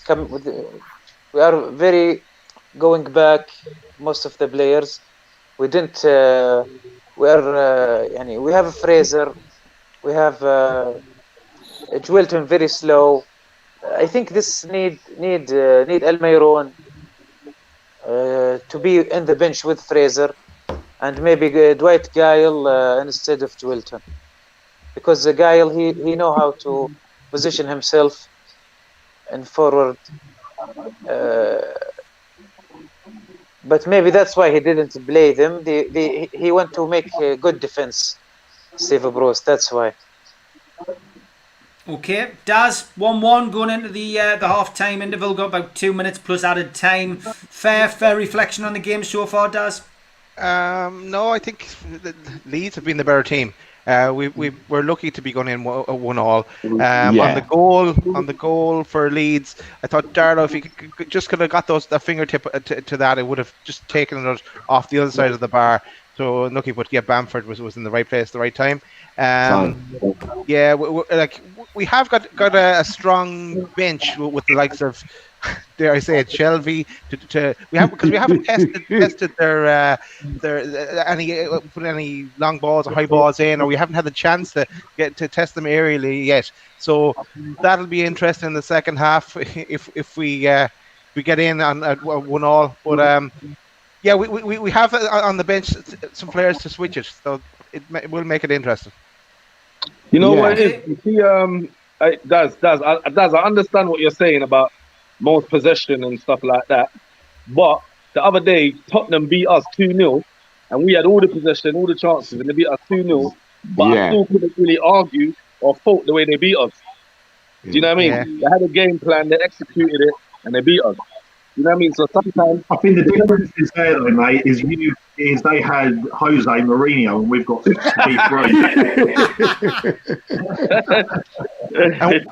that's not fair. No. When we played Spurs, we didn't have the ball at all. And it's only VAR got us the penalty and True. The way it goes, I guess. That's the way we play. We don't like the ball. We like to play without it. Like a hot, what do they used to say? Yeah, it's a hot potato. Like a hot potato. Hot potato. Oi, Steve, would you say that Bruce Newcastle was scared of Leeds at the start of this? I've got to be honest. I just don't think Newcastle. Quincy thinks Newcastle go with a game plan, but most Newcastle fans would say that Bruce doesn't have a plan A, never mind a plan B. And for somebody who was such a great defender, he very, very, very, very rarely seems to know what to do. Tactically at the back. But what he has got is he's got the nucleus of a squad which played under Rafa Benitez, who is one of the best defensive coaches in the world. And I do feel what Steve Bruce brings to Newcastle's team is he's a man manager. He's one of the lads. He knows how to get on with players. And I think what he does is he gets the lads to play for him. So as long as that team can play for him, they can pretty much organise themselves because they've all played together, for a long time. That's my theory anyway. That's my theory. Yeah. How's Calvin Phillips playing, lads? I haven't really noticed him, to be fair. Right, nor did I. No, that's strange. Even though he's on the pitch. No, he's been quiet. Been quiet. No, Klitsch has been more dominant than. Yeah. All right. So is that down to the player or down to very much the opposition? in the midfield together, Say that again, big man. Is that down to the player or the opposition? I said. I can't hear you. Sorry, sir. He says, is that down to the player or the position that he's playing in, Yami? No, the opposition. Oh, the opposition. Oh, the opposition. No, I don't know. I can't tell you. Next time I'll have the screen in front of me, I'll be able to elaborate a little bit more, Steve. But I won't be too unhappy with 1-1 at half time. My only fear is Dwight Gale and Shelby come on because they can do things for a few minutes, That's half time at the game. Newcastle United are well done. 1-1 against Leeds. At Arsenal, it is still Arsenal 0, Southampton 1. Leicester 0, Everton 1. And the other games, of course, tonight are 8 o'clock kickoffs. That's Fulham and Brighton, West Ham and Crystal Palace, and Liverpool Spurs, which is the big one. Everybody looking forward to seeing that. Anybody interested in the Championship scores? Derby 2, Swansea 0 at this moment in time. So, half-time analysis, guys. Let's go around the panel. Chris, half-time, 1-1. We already know. We all think it's a fair result. At this moment in time, what would you do to change the game for Newcastle, Chris? Yeah, I put Almiron on for Longstaff. I think we need dynamism, and Longstaff is more of like a possession kind of player, not someone that's going to stretch the field, give you a great run or a counter attack. I put on Almiron. Scary. It's still looking desperate, Shelby. Yeah. Okay. Al-Walid, how would you change today's game? A lot of criticism on the chat for Jamal Lewis and for Sean Longstaff. What would you do to change this game?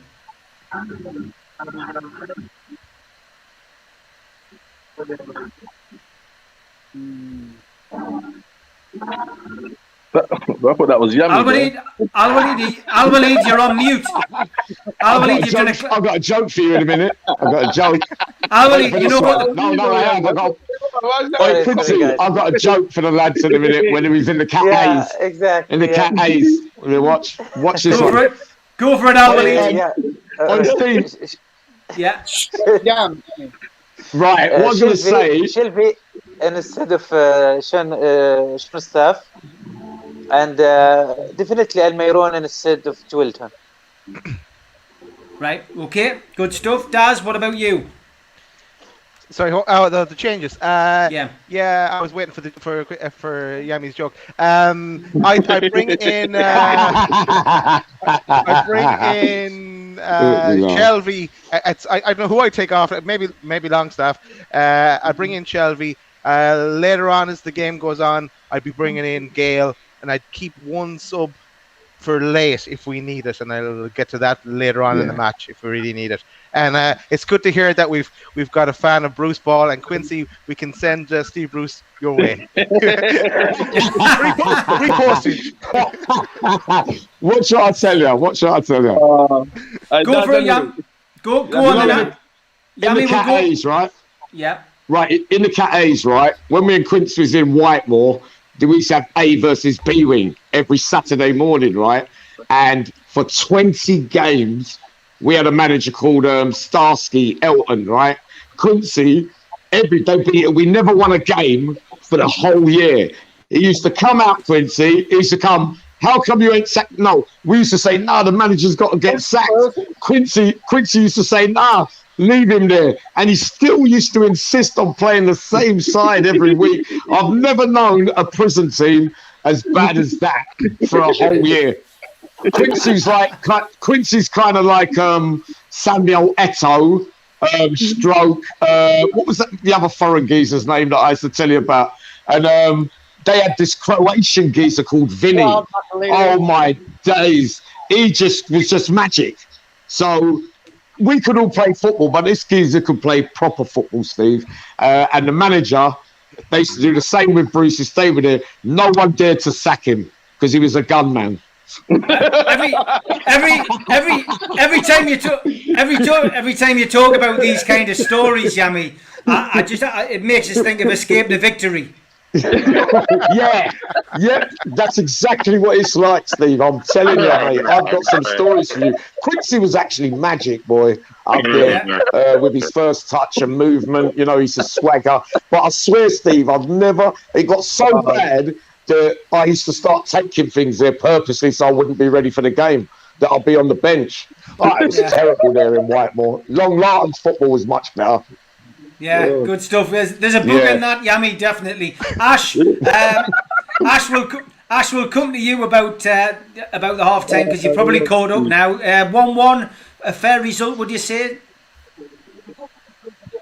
Yeah, I think frustrating as usual. We have all of the possession and pressing and intensities there, but the end product isn't there. It's really championship finish. Yeah. I know Bamford scored a lot of goals this season, but we seem to be making as many chances as we did in the championship, and we just can't get away with it in the Premier League. So I think it's going to be a tough second half.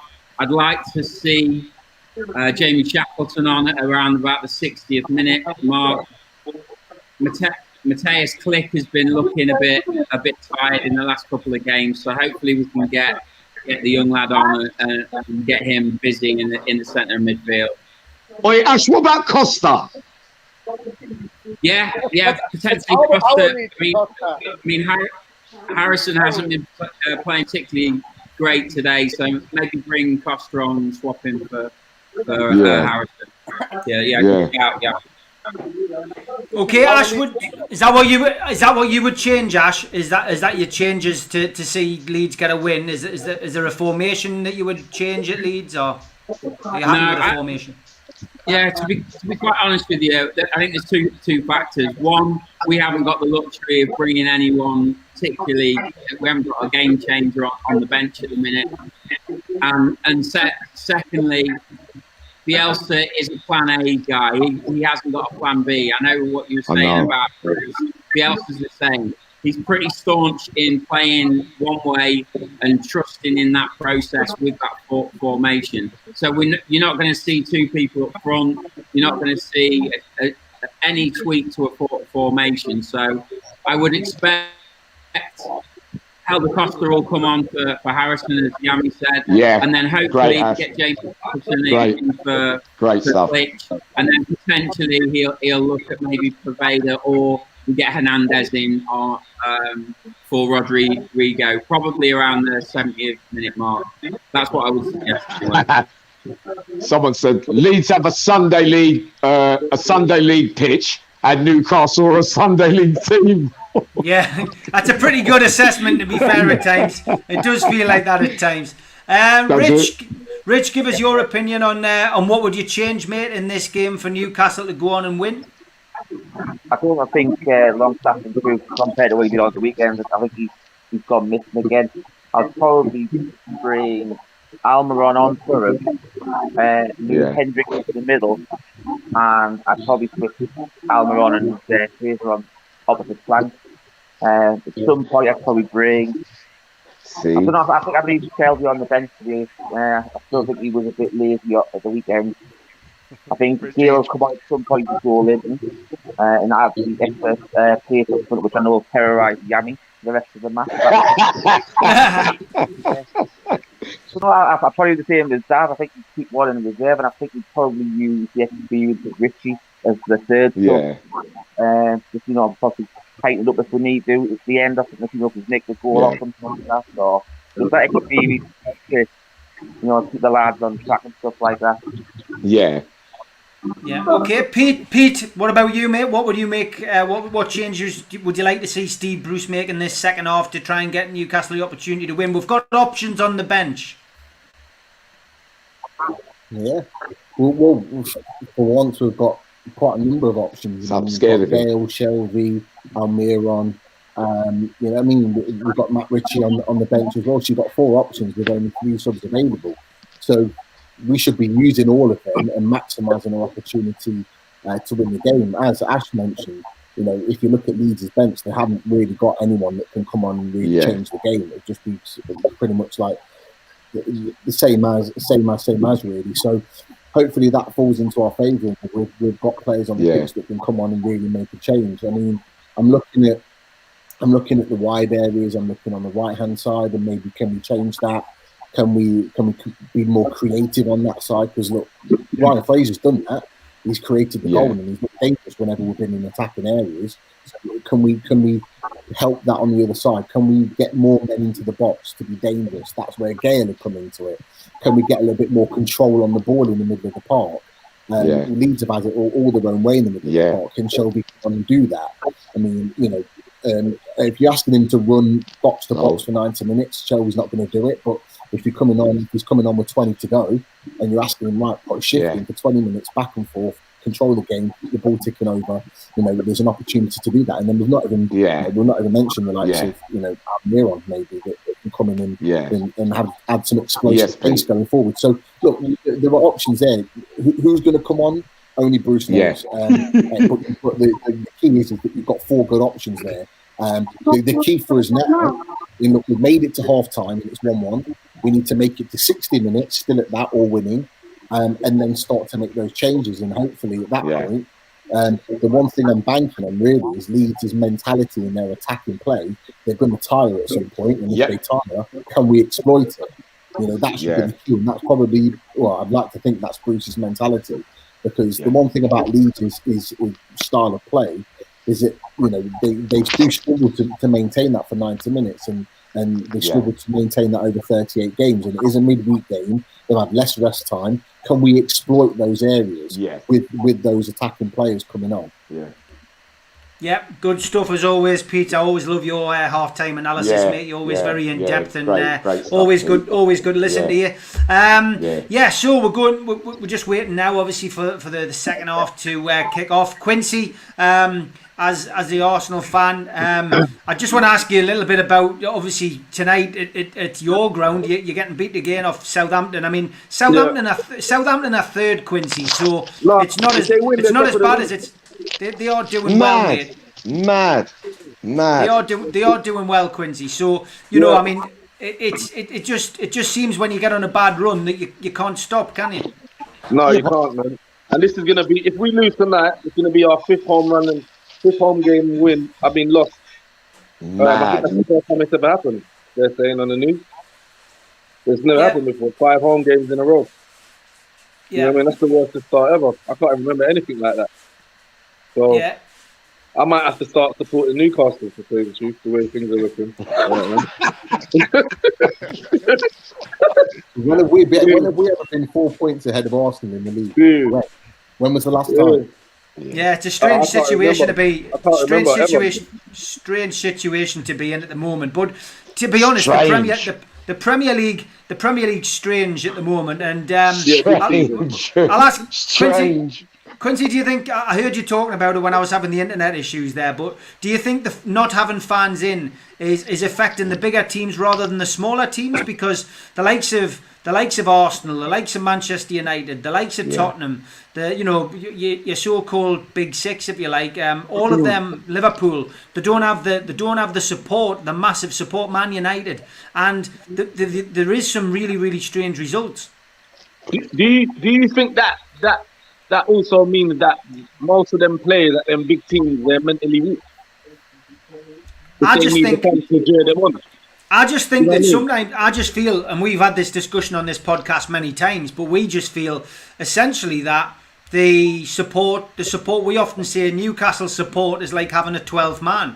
And yeah, definitely. Yeah. A lot of players need that, and without the fans, certain players can't perform to the best of their abilities. And mad, how brilliant, Steve! It's a psychological thing, and I think a lot of supporters. I think a lot of supporters essentially. I'll tell you why, Steve. That's a brilliant. I'll tell you why I thought this, and I discussed it with Quincy about 3 weeks ago. The reason the crowd, now we know that's an extra man, especially for the big teams where the pressure's on and you're frightened to go there. In reality, a lot of professional Premiership talented players are all around the same. Some better than some, but on the training pitch, a lot of people can do the same things. But on the big day when there's crowds and a lot of stuff, the psychological aspect of the spirit and everything, Steve, you can be weakened. It makes a massive difference. And that's why the reality hits home that really 12 teams are really enough on paper, the same if there's no crowd. Just to add to that, it's an ego thing as well. With a lot of these big players, it's an ego thing. They want to. They love the fact that they're performing for the crowd. You know, the celebrations for one, riding up the away fans or riding up the home fans as an away player. Brilliant. They thrive on that. You know, you look at the top players. That's what they thrive on. It's affecting Newcastle. You look at St. Maximin. St. Maximin without fans has not been the same player. Let's face it. Imagine that. Whereas last season, he loves performing for the crowd. And all those players that you've mentioned, that's what they're missing. They're missing having the effect of the crowd and giving them an extra 10%. You're absolutely right, Yemi. In terms of ability, it's mad. Isn't it mad, Pete? It's crazy. In reality, it's not much different. That's why the money gets spent, because on the training ground and certain games, you buy in for 25 million, you buy in for 12 million. In natural fact, there's not much difference between the styles of play, except that, you know, when the big crowds are there, some show out more than others, because there's brilliant players. What about that geezer, Steve? The one that was supposed to be the best youngster coming up, the one that was at Man United and then went to West Ham and thing, and everybody used to say he was better. Yeah. What's his name? Ravel Morrison. Yes. Yeah. Yes. And all the big names used to say, listen, they can't understand. And when on the training pitch for all them that time he was growing, all of them say that he was better than us. Yeah. Yeah.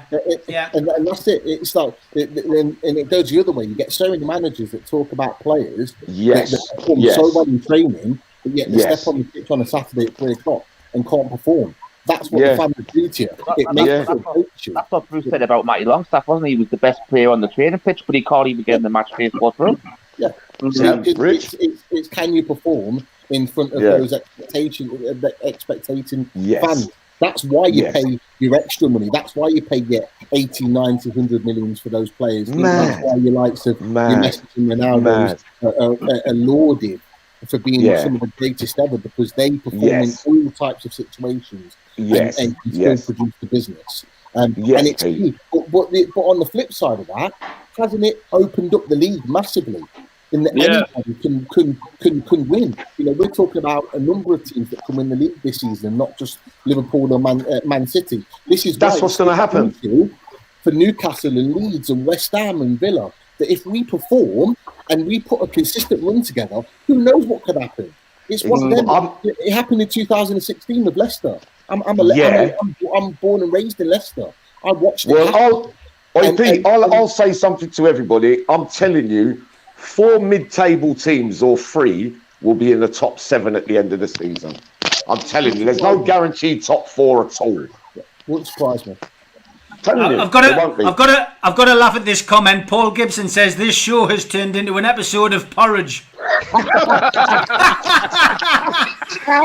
I'm Ronnie Parker, mate. Yeah, sweet as a nut, mate. To be honest, I think they're looking at Chris up in the top corner. So we'll go to you, Chris. You look dodgy. Second half's kicked off, Chris. Newcastle still holding leads 1-1. No changes at present, but has your prediction changed, Chris? No, I'm still sticking with 2-1, but I have no idea what episode of Porridge means. It's a great comedy starring Ronnie Barker and David Jason, mate. If you haven't watched it, you're missing out, mate. You're missing out. You're missing out. I'll figure it out. I have started to watch that woman's 80s show running around. So Annika Rice. Oh, Annika Rice, yeah. Well, anyone who's watching and didn't happen to see Chris on the show the other night, he was out and about, travelling around London, going through Tower Hamlets, and he was still on the broadcast live, but he did actually look like Annika Rice. I remember Annika used to be in them programs, innit? She'd be running around in the leotard and that. Second half.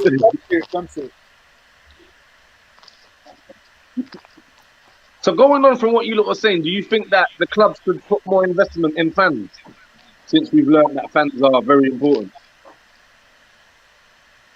I genuinely think so. I think that we've got a situation that's developed at with COVID where football clubs will realise how important fans are, and the lower down you are. I mean, we are lucky. Leeds are lucky. Newcastle's lucky. Arsenal is lucky at this moment in time. We're all in the Premier League. We're all in the Premier League, and we will be looked after financially. But if you look at our closest rivals, who are Sunderland, they are still in the third tier of English football. They have they've got a stadium which can fit 45,000 people in, and they are still having to pay for the running of that stadium, and they're not getting any supporters in. And they were financially in a mess prior to COVID. Imagine teams like Sunderland, etc. That there's going to be a few teams, if COVID continues and supporters can't come in again until say next September, October, there are going to be clubs that go out of business. So, that supporters are massively important, and the lack of supporters in grounds is a huge thing, not just because of the influence they have on the game, but because of the finance that they bring. But I agree. I think what you're saying, the point you're making there, Quincy, is that people like Mike Ashley, who are multi-millionaires, take supporters for granted. And we've gone through a period where they've probably said, well, what the supporters bring in isn't very much, bearing in mind we'll get hundreds of millions from television. But now, with supporters not in the ground, they're suddenly realising how important supporters are. So hopefully it will change things for the better. Wow. How about that? Someone just writ up there, Ginola wasn't that good in training, but he was one of the best players that I ever saw. How true is that, Steve? Yeah, no, it's a strange situation. I mean, Ginola possibly was. They said Shola was supposedly a god in training. Shola Amiobi. Shola, yep. They said he was a god in training. Yeah. Well, he was super sub. He was super sub for a few times, weren't he? But he was one of. Sub.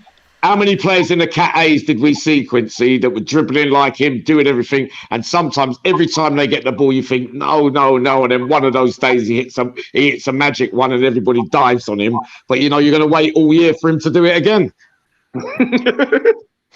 It was well known that our record goal scorer at our club, Alan Shearer, wasn't the best trainer.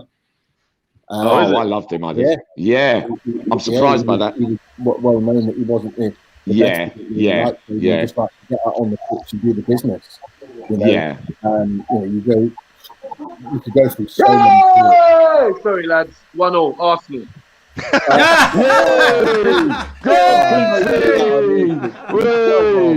He might last another week now. Aubameyang. Oh, he's broke his duck. Goals, no returns. All Saka's work. Listen, I'm going to walk back out that room to the stairs again. By the time I come back, Leeds have scored again, right? All right, Yami. Shouldn't that have been a penalty? Shouldn't They that have go been for a penalty? VAR there. No? Are they VAR in this? That's a penalty, surely. It's got to be the back of him. That has to be a penalty. Yeah. Oh, it looks like he's waved it away. How is that not a penalty? That is madness. Absolutely madness. I've missed something here, guys, because obviously from my perspective, I had to dip out again. What's happened, Pete? The ball into the box. Taken down in the box.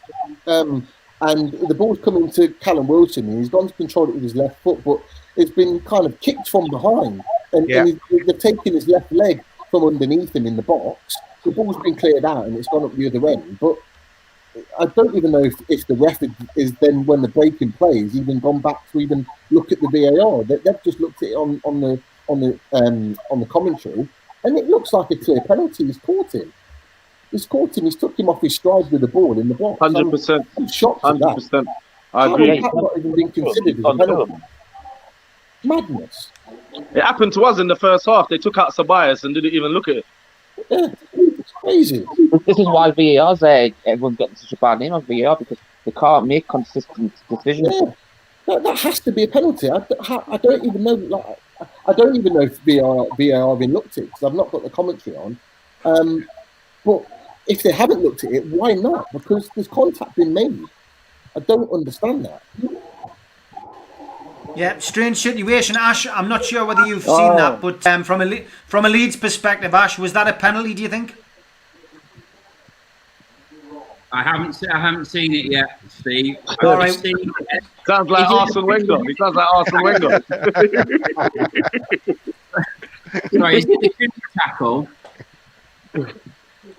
Yeah, it was. I mean, I missed it as well because my my internet crashed again. But yeah, it was an incident involving Callum Wilson, and Pete and a lot of people in the chat seem to think it should have been a penalty. Yeah, first impressions from me is it looked a penalty without a doubt.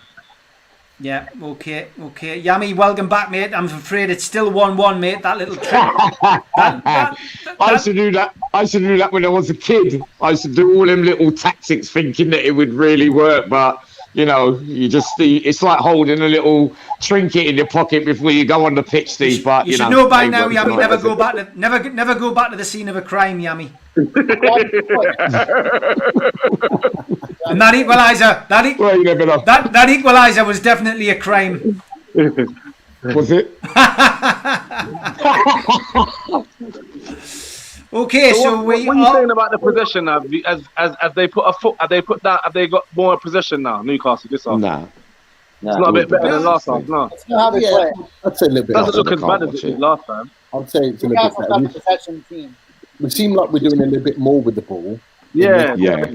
I don't know whether we've had more possession, but we certainly look like we're moving. At the moment, the overall match stats are Leeds 70% possession. I was Newcastle just going to say that. Newcastle have had. Don't know what Leeds that was doing.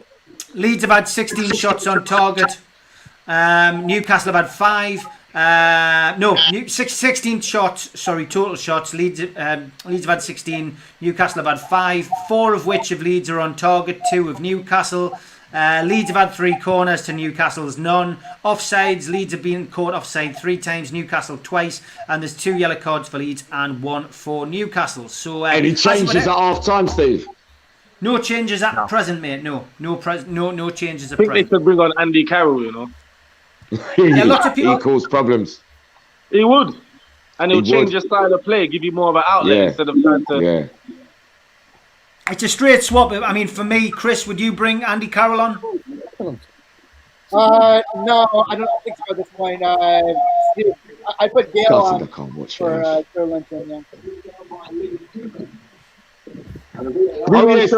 Bring on Carroll and then bring on someone that can play on the put the ball down and look for that pass. Yeah. Yeah, that's a penalty. Definitely. It's a pen. That's a penalty you did. Or even look. They're showing the replay. I don't think I've told them to go and have a look at the screen and have a look at themselves. What's it saying, Ash? the penalty, man? Yeah, the referee. The I'm referee's. gutted I can't watch it, man. Yeah, the referee's not even gonna look at that. So we're still at 1-1. Both teams probably should have had a penalty. Yes, Q, leave it like that for me, please, boy. I can see the ground. Leave it, Q. What, you don't want to see my face? No. You don't want to see my face? I can hear your voice. I know what you look like. I've seen it for 25 years. Go on, Q. I beg you. Please, man. It's all made me tense and everything that I can't see it, man. Can't show the game. You know? Yeah, Paul Davison says if the referee had stopped eating pies, he might have kept up with the play and seen that penalty. Donald Bain says the referee should have gone to Specsavers. There are other places that supply glasses, it has to be said. Al-Walid, nearly an hour gone. Newcastle 1, Leeds 1. Can you see a winner in this game, Al-Walid? The issue, I see much more opportunities for Leeds. And I think Bielsa taking advantage that he's sure that Steve Bruce will not be going much further forward. Just depend on the counter-attack. So this Brilliant, Q. It's I don't know. It's if anything could happen. It's either one goal for Newcastle or one goal for Leeds. I don't think it's going to be a draw now. Right. Okay. Daz, what's your take, mate? I mean, we're an hour in now. How do you see this going? Yeah, the way it's looking now, the only side that will score is Leeds. As we're making a change, Kraft is coming. It's going to come on. Who for? Probably Murphy. I don't know why, but Kraft would not be a sub I'd be bringing on here. But yeah, I can see Bruce is hardly just going to try and hang on for the 1-1 and draw here now at this stage. It's not going to happen. And yeah, we need to switch it up eventually and bring on someone more attacking or someone that can put a ball in. But we're not getting up in their half often enough. So he does need to switch it. I think he's going to wait for a while yet, but I wouldn't be bringing on Kraft unless someone has an injury. No, Pete, nobody's going to be happy about Kraft coming on, as Daz says, unless there's an injury. It's a bizarre substitution and not one which we would endorse. No, definitely not. Do you think he might not be part of... Leeds have scored. Leeds have scored. Yes! Go on, Leeds! Just catching up now. It's a crossfield ball. Great. Show me the replay, Q. Show me the replay, please. Yeah, it's a headed goal by Rodriguez, and Rodriguez gives Leeds a 2-1 lead. Is that his first goal for Leeds? Yeah. Kraft should sit down now and bring on three attacking. Rodrigo. All right, Q. All right. Wait, Ash, what was that? Decent? Well worked? I haven't seen it yet. I mean, I saw the celebration. Right, I like the way Bamford starts running off, when we're celebrating. I proper love him, I do. I don't know why, but I'm just glad he's put the doubters to rest this year. Because I know why Bielsa stuck with him, Rodriguez, the jury was out on him for me. So I think that's either his first or second goal for the club, for all that money. But, yeah, delighted now. That takes it to 3-4-1 now for me. That's game, set and match, I'm afraid, Steve. There'll be another one in a minute because it feels like the roof's going to start caving in. The pressure's going to tell. Yeah, I think from my perspective, you've got you've got to make the substitutions. You've got to make the substitutions. Steve. Yes, Steve. Newcastle have got to make the substitutions now. Yeah, Ash, have you managed to catch up with this yet? Just catching up with it now. I think this move is going to be basically the goal. I mean, in terms of what Newcastle can do to try and combat this, I mean, Andy Carroll will be a massive handful for the likes of Alien and Cooper in the centre of midfield. The centre of defence. If you can get maybe Dwight Gale with that pace. I've just seen it. Wonderful goal. Wonderful. Yes, goal. Ash. Yeah. Tell me, Ash. Good goal.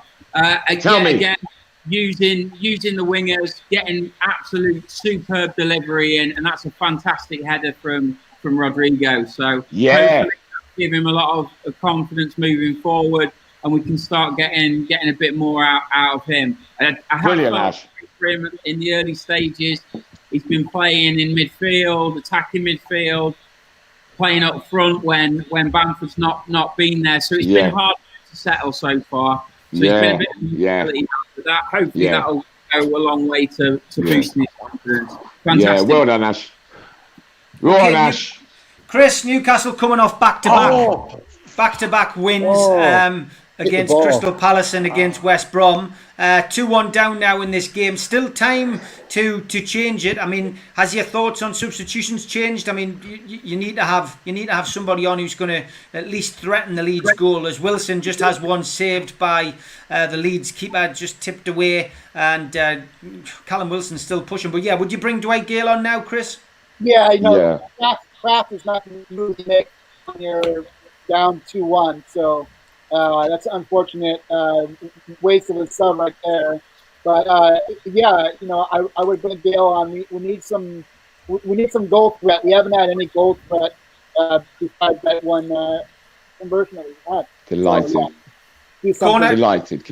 Corner to Newcastle anyway. As Newcastle try and search for an equaliser. Ball headed behind, I think it was by Bamford. Yeah, it was by Bamford. So we'll stay with this for the time being. Bamford mutters under his breath, disappointed with himself. Yes!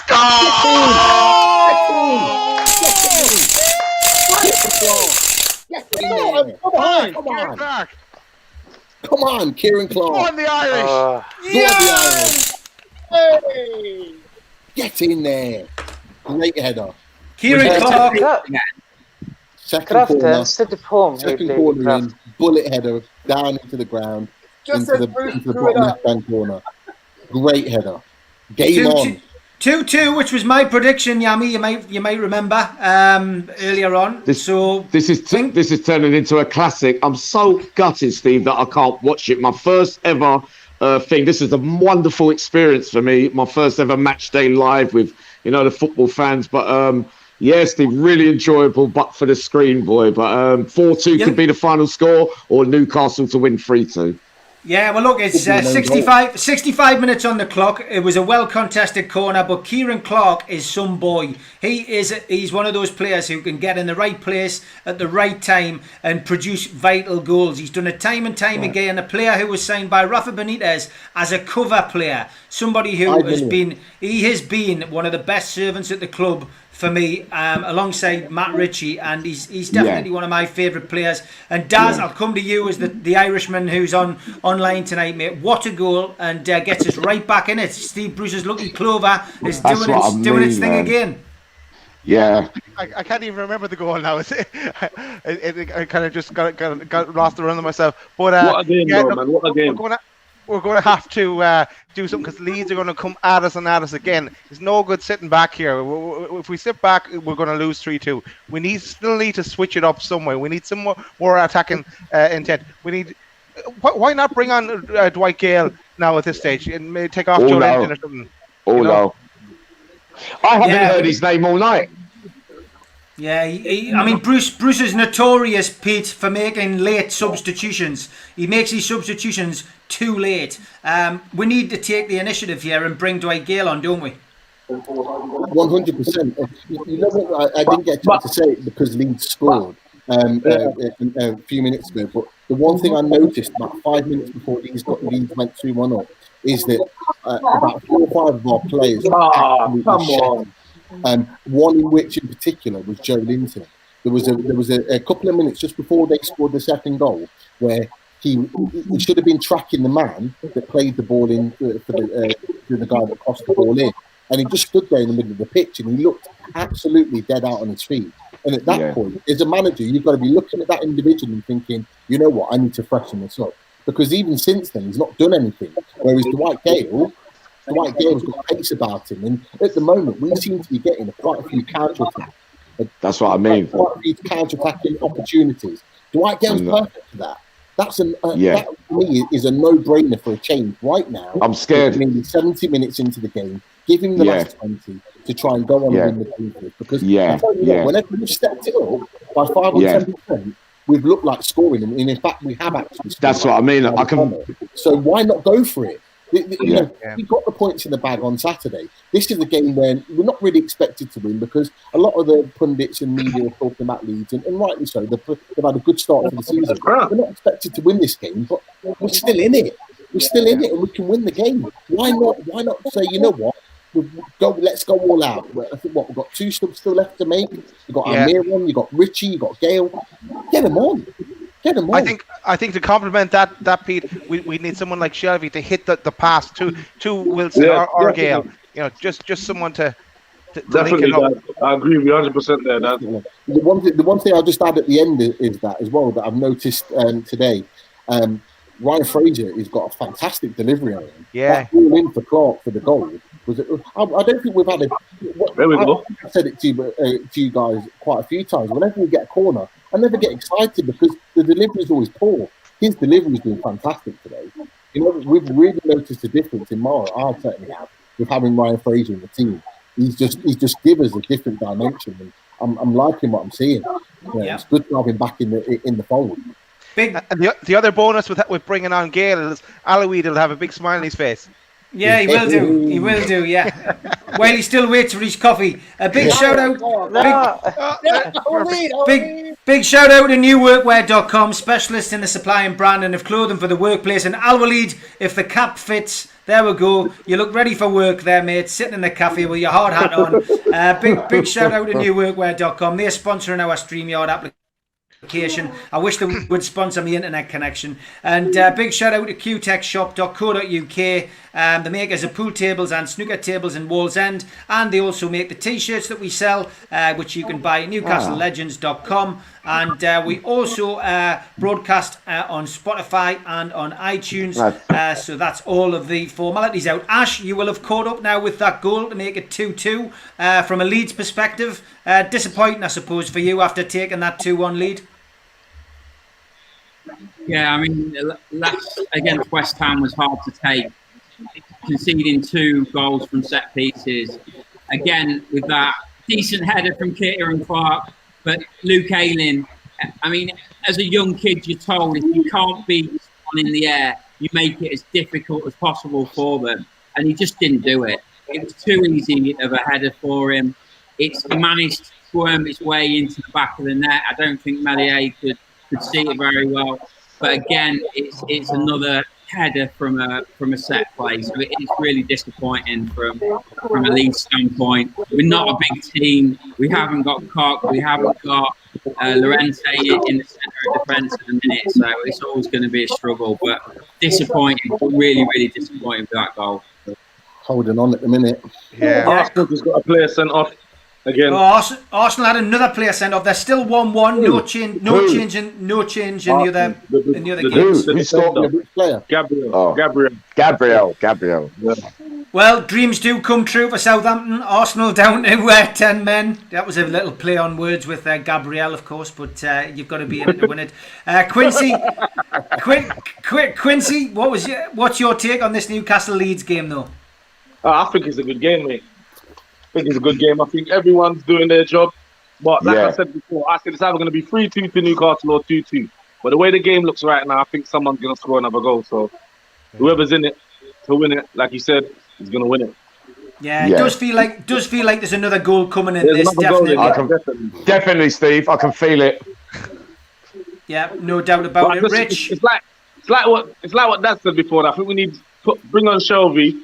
They can hold up the ball and find that splitting ball pass, but you need someone up front with the Gale or whatever. But Callum Wilson ain't really doing much either, really. Yeah, I haven't heard his name. This has got the feel of that game that Nobby Solano got the last minute winner. That's what this game's got. It's end-to-end stuff. Newcastle and Leeds both going for the jugular.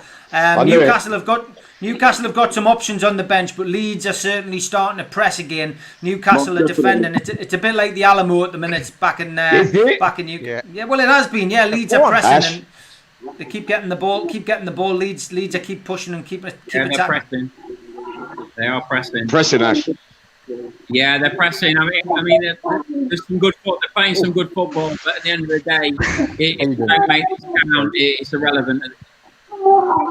Here's Gale. Gale. Here comes Go Gale. on. Gale. He's going for it. At least Bruce is going to go for it. He's not going to sit back. Oh, yeah, Ash, he always scores against us. I think we should play the Jaws music, Yami. It's coming, Steve. Steve, it's coming. Steve, trust me. Remember, I told you. I'm scared of him. I'm absolutely scared of him. His record against us in past things is good, mate. He's our He's our boat. Remember, he got a hat trick, didn't he? Do you remember when he got that hat trick? I think it might have been 2 seasons ago, Ash. 2 or 3 seasons ago. Not just that, yeah. I mean, we tried to sign him and he didn't want to come to us. So. Exactly. I like him, but he's just one of those players that can do everything, but he's just not consistent enough. I don't know about the injuries and all that, but I know he likes Leeds. If Shelby comes on, I tip Newcastle to win 3-2 now, whatever it means. But Almiron's coming on as well. Is he?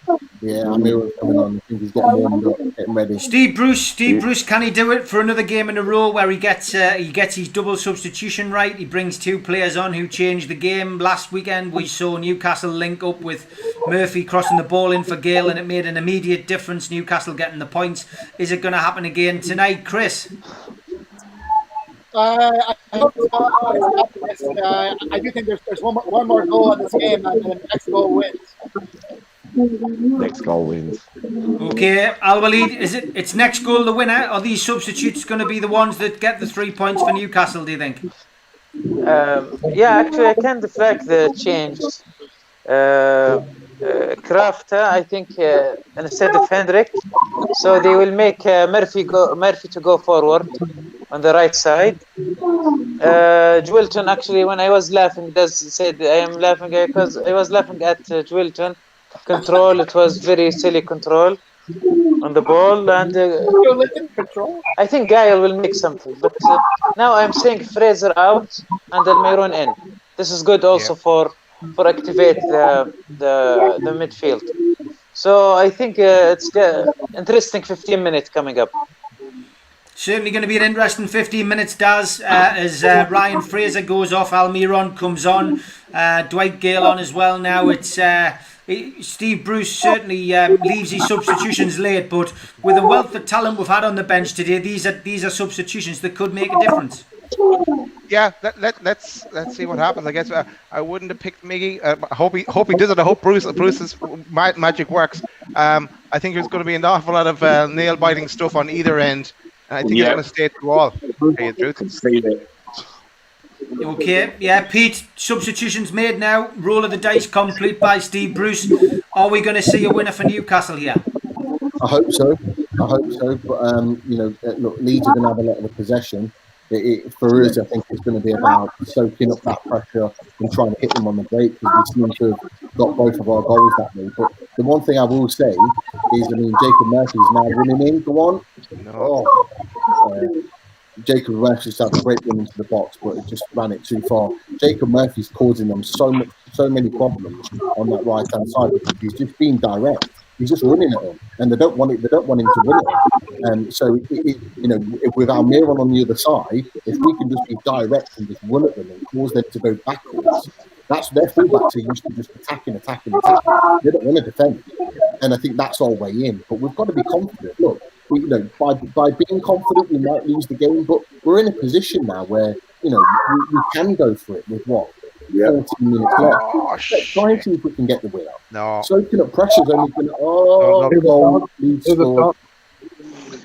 Leeds has scored. 3-2 Leeds. It's another headed goal. No! Oh, Leeds scored. It's so poor. It's just... He's coming from a down. I'm over the moon. I'll let you know once I've seen it. Shocking. It's awful. Unbelievable. That was woeful defending. Longstaff's hanging his head in shame. I think it was Almiron who was at the back post with the job of trying to stop the header. But Leeds have taken a lead at 3-2. And I hate to say it, we did say there was a goal in it, and it's proved to be. We'll come to you, Yami. You must be happy. I feel like crying, Steve, because I can't see it, but I'm also crying because I didn't want my first game to end in defeat because I'm normally the lucky charm because I only go 3 times every 10 years. But, no, Yami, you're 3-2 up, mate. Leeds have took the lead. No, I know. That's what I said. I'm crying out of Oh, relief. right. I'm also crying that I can't witness it. But what I was saying was I didn't want my first day back in football to be a defeat for me. Do you see what I mean, Steve? So my night's going to be made up. Even though you're my best pal, Steve, you know, you've got to go. Yeah, well, you're right, mate. You're right, mate. It's not over yet. It's not. I don't think you can say fat lady anymore. So No, it's not over till the large lady sings. It's not political. But we can honestly say that my prediction of 4-2, I'm the only one that can get the score right now. No, Yami.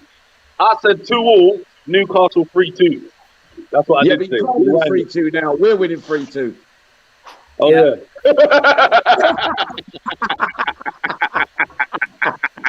Anyone else? Ash, have you caught up, mate? Saying now. Come on, Steve. Let's have you, boy.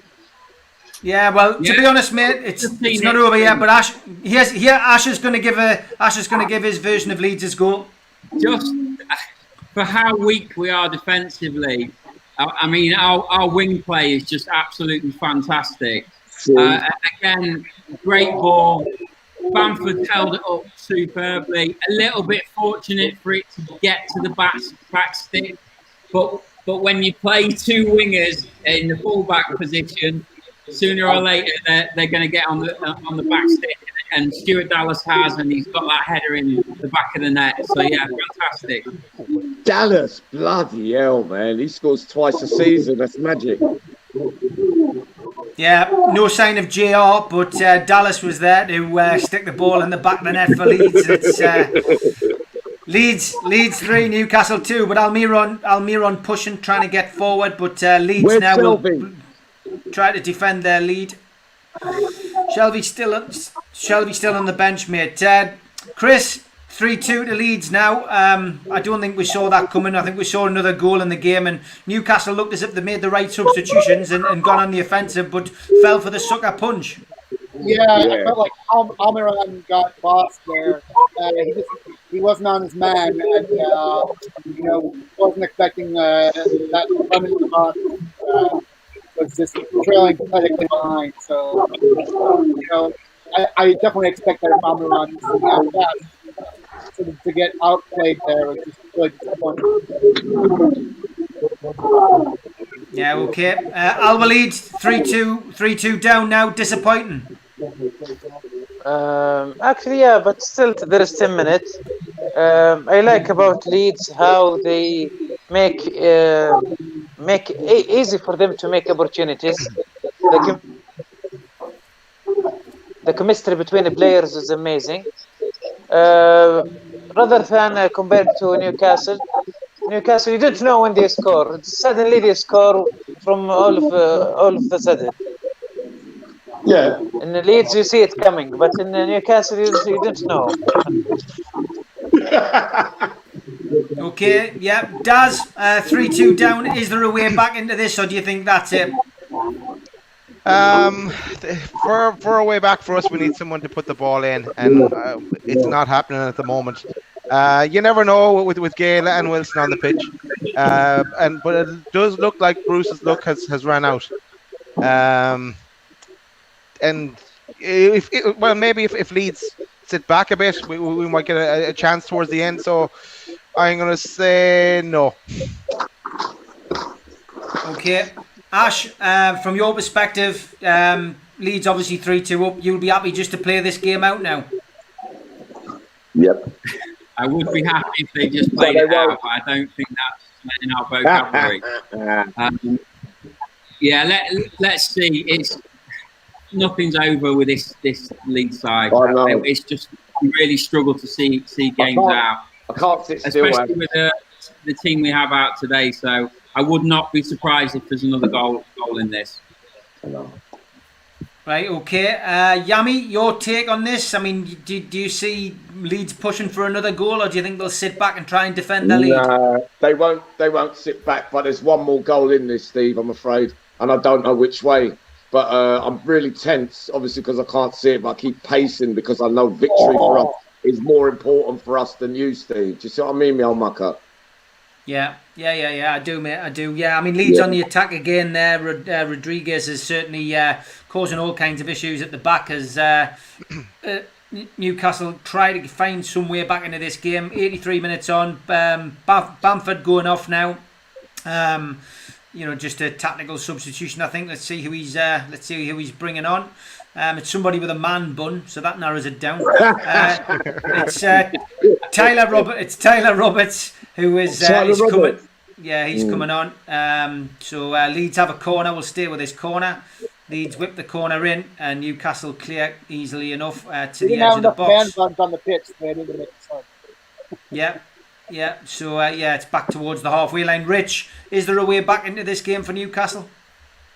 Not at the minute. I don't.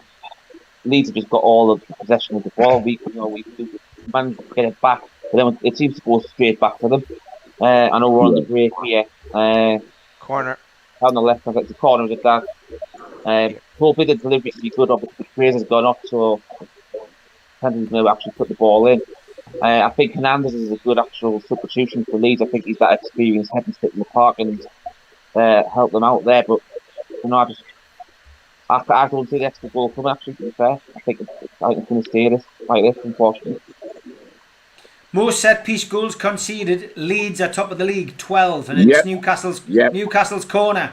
It's a poor corner this time though, but it's headed back in from the edge of the box, and the ball's bobbling around in there, but Leeds managed to clear as far as Almiron, who heads the ball back across to Sean Longstaff. Longstaff though tries one too many touches. The ball gets cleared, and Leeds are on a quick counter-attack.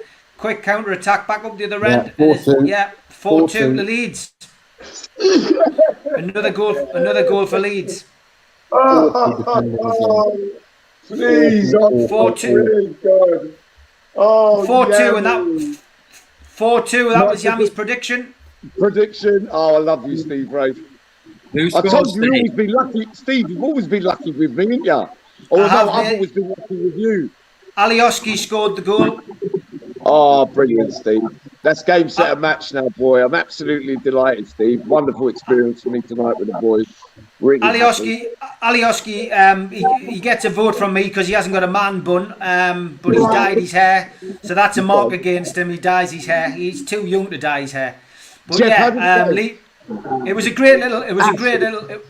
Yeah, we'll go to Ash once he's caught up. Ash, have you caught up yet? No, I'm 2 minutes behind, so I'll let you know as soon as I've seen it.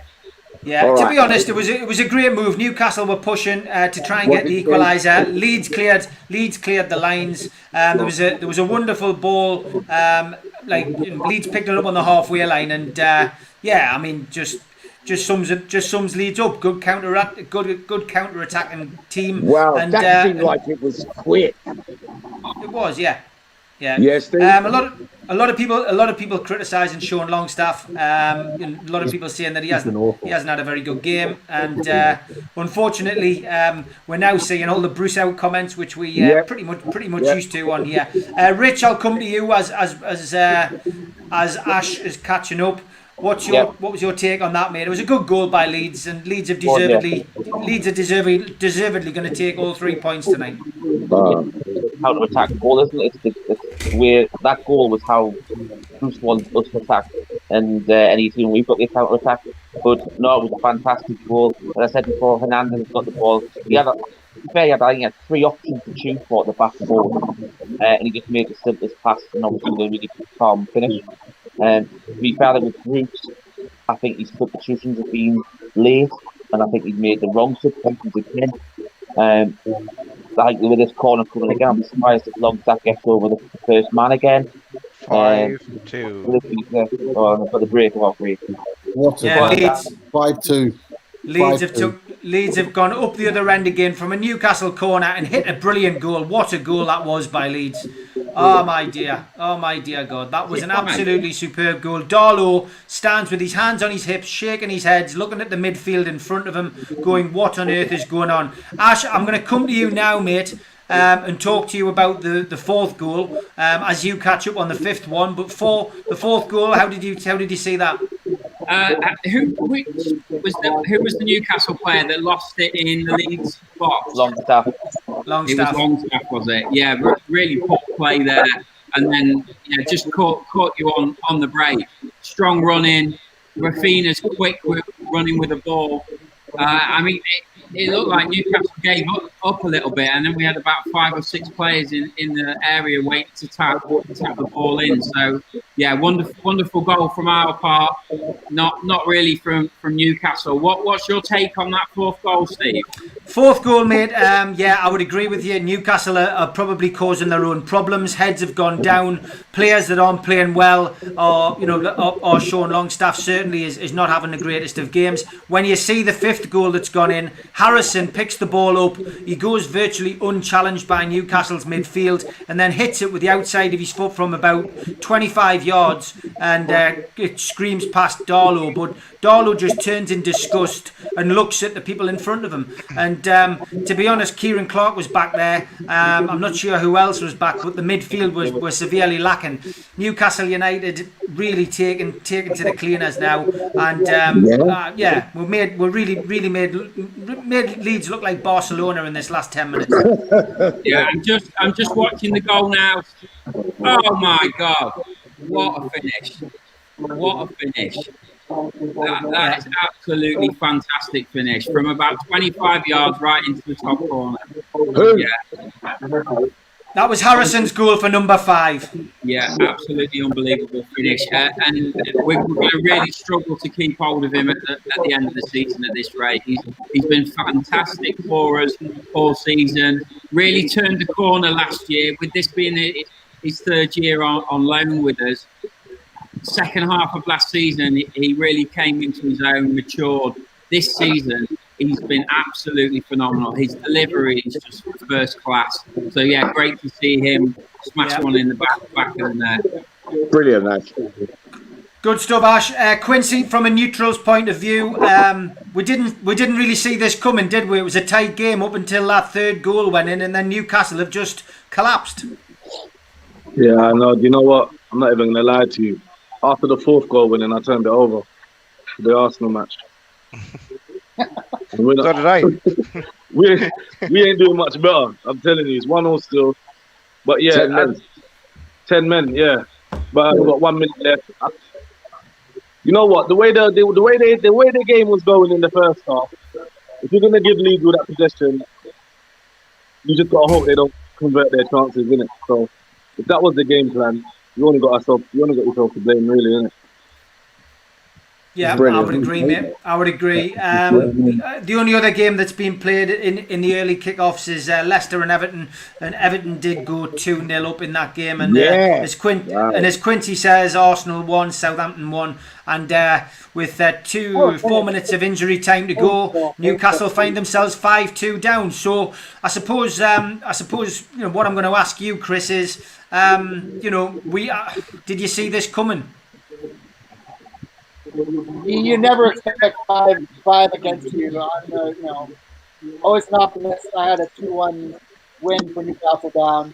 And it just seems like, maybe I was going to say for that, but with their first goal, they were virtual 10. And this squad, these tactics, these strategies, nowhere near top 10 worthy. So anytime they kind of have success, it's be kind of a mirage. And I know they're on 2 wins on the trot, but it just seems like this is more reality of the issues with the squad and the tactics and the strategy. So they kind of had it coming, and it's sort of unfortunate to see it live in color. But bad result. Nicholas says it's a good game for the neutrals. Jasmine says he's never liked Leeds since they lost the 1973 Cup final. Of course, that was against Sunderland. Why don't you go Dirty Leeds? I want to know why Dirty Leeds. I want to know more about that. Ian Porter. Why Dirty Leeds?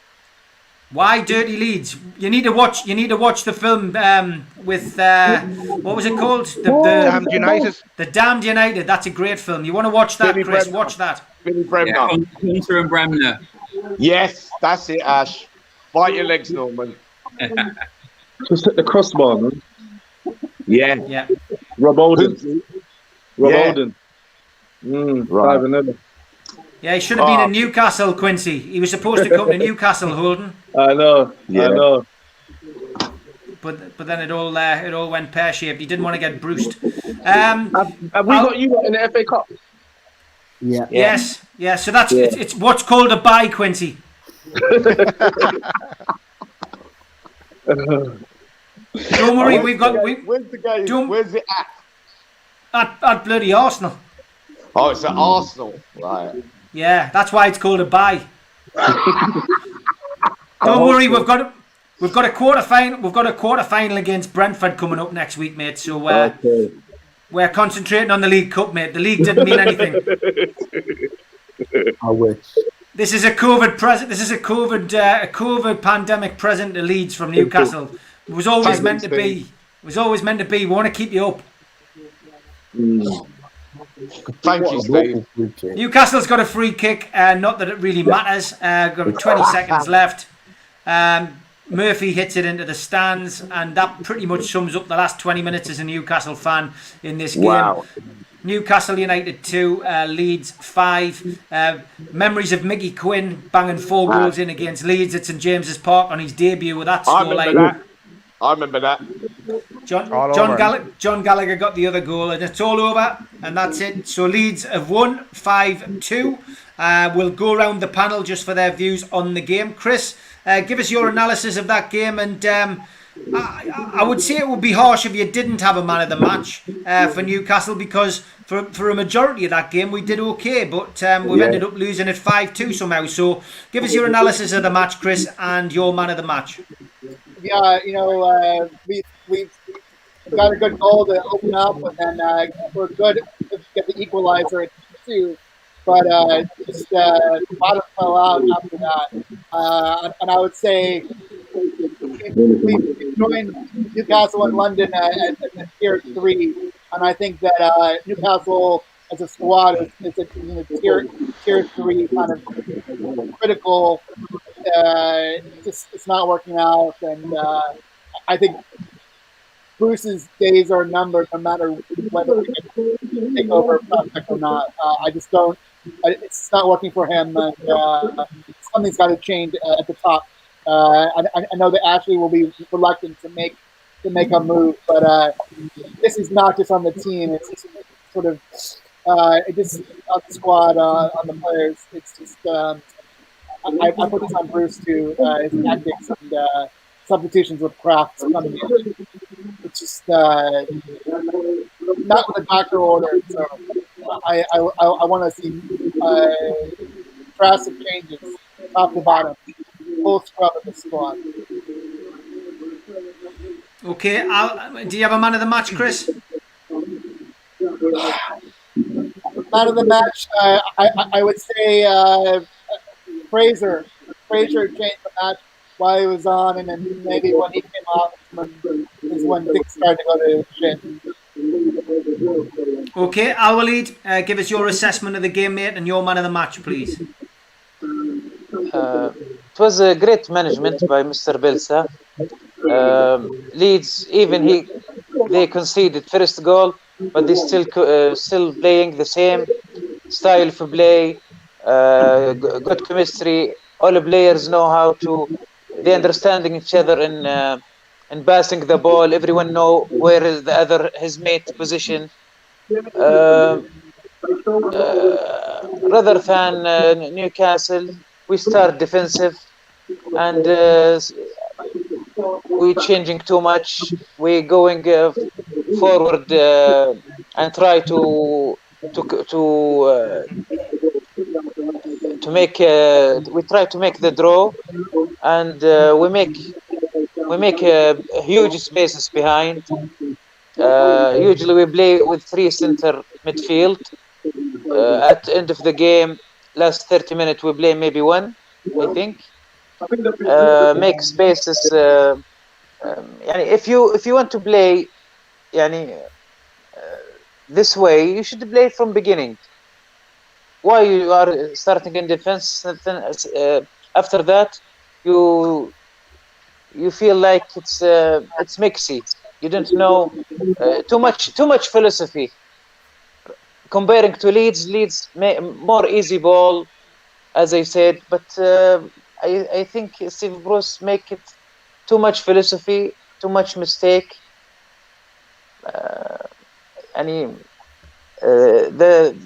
main thing is Newcastle make it difficult for themselves.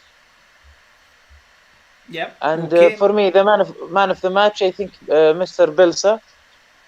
We see the game, the score sheet, 5 different names, 5 goals, 5 different names who score. This is coach management. I tell you what, you know a manager's doing well. Al Walid calls him Mister. And for a while he was calling Steve Bruce Mister, and that's long gone, Daz, hasn't it? Long gone. We still quote him though. For me, I refer back to Chris's points. I both agree and disagree with Chris. I'll go for my disagree first. Is Bruce's days are not numbered. We are stuck with him, and we're going to be stuck with him until we have a takeover. But to give him a small, I'm not going to give him credit. I'm not going to use the word credit. But if he had stuck to when it was 2-2 and stuck it to try and hold it out for the draw, it was never going to happen. Leeds were going to score anyway. But at least he did try and go for it. Definitely didn't work out. But that's my disagreeing with Chris on the Steve Bruce. But on the agreeing with Chris, I agree that Fraser was the man of the match. The colour you still on the pitch were 2-2. He got the cross in for the first goal, and he was lively. It was good to see him start a game for us as well. So one small little positive, we have a Fraser back, or a Fraser in our team now, and that'll be interesting as we go to Fulham. We need to mix it up again and come up with a system that we can take Fulham, who looked good against Liverpool the other day. So we need those 3 points, and Bruce needs those 3 points to pass my challenge. Yeah, okay. Cheers for that, Daz. Pete, what about you, mate? Give us your analysis of that game today and your man of the match.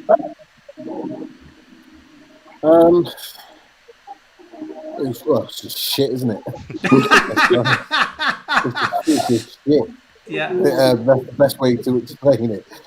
Look, you could tell after 50 minutes that a lot of the players out there were shattered. Did I expect us to win the game going into it? No. I said at the beginning when I came on, I took a point.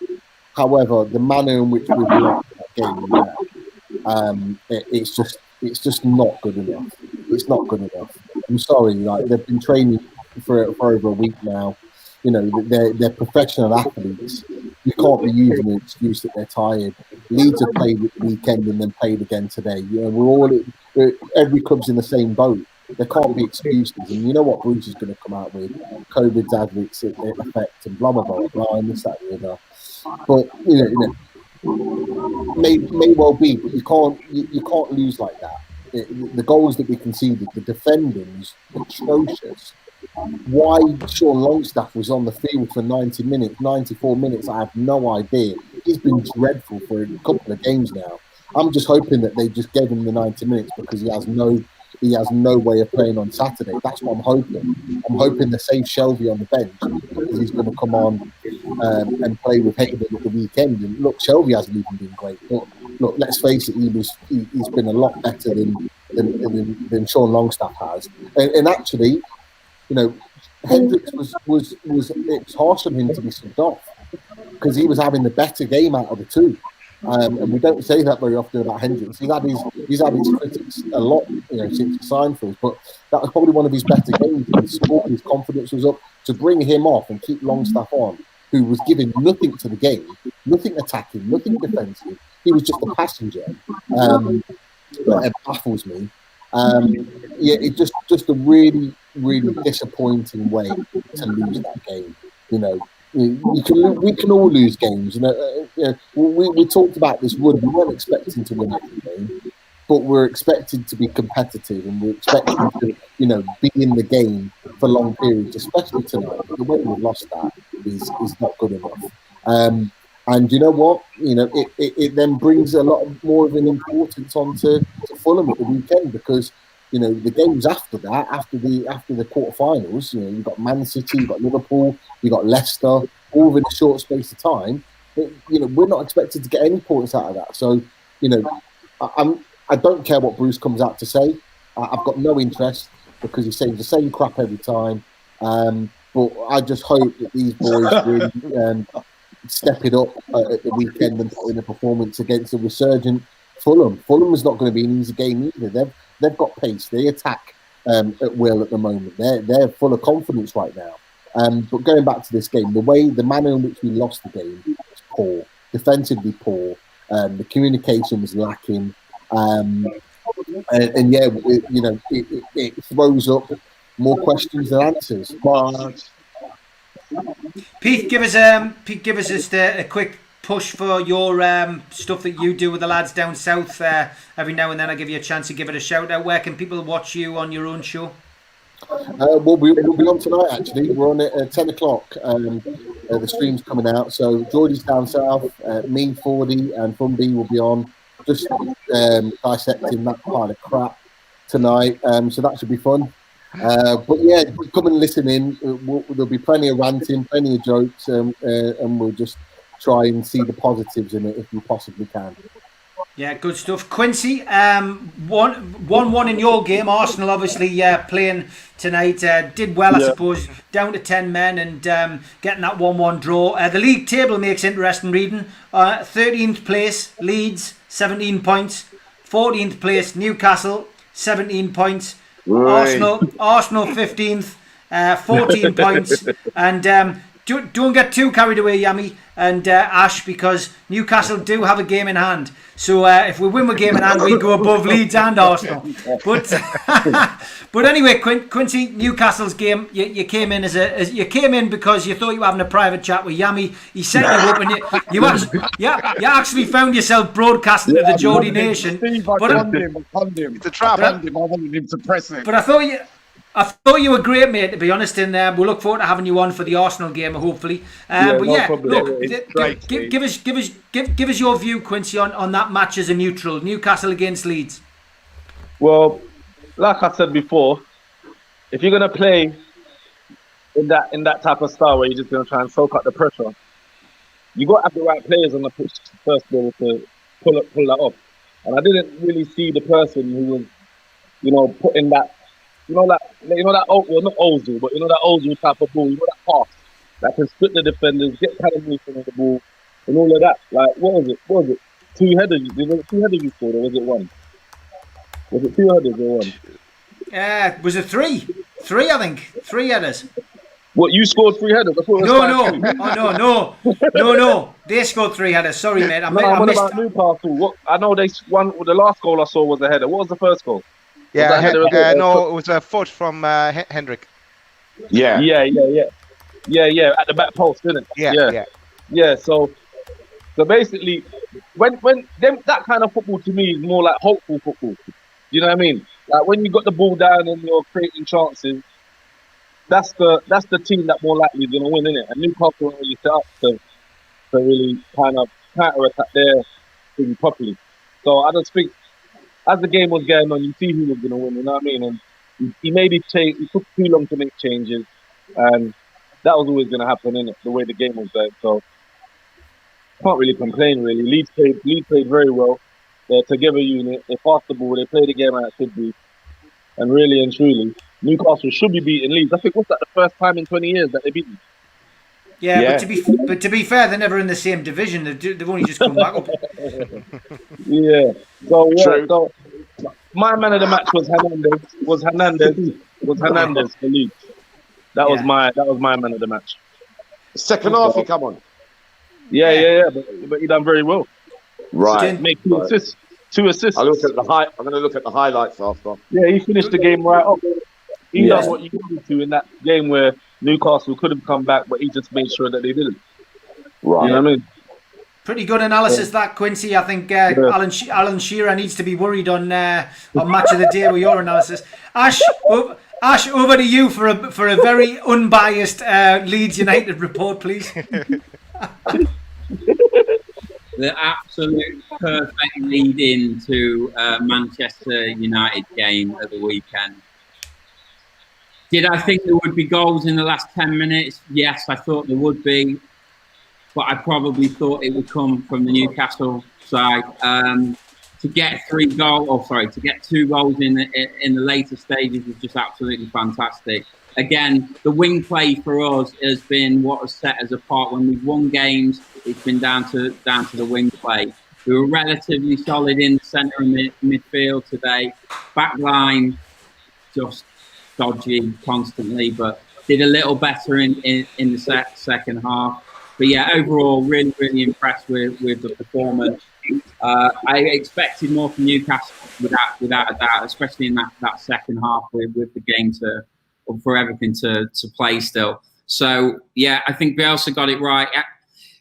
Unfortunately, because of the way we play, sometimes we're going to win games by 3 goals, and other times we're going to get beat by three goals. It's something that we're just coming to accept with Bielsa, especially with just going into the Premier League, not having the funds and to really compete with the better sides just yet. But I mean, watching games like that from a Leeds standpoint, especially in the second half, is just an absolute joy.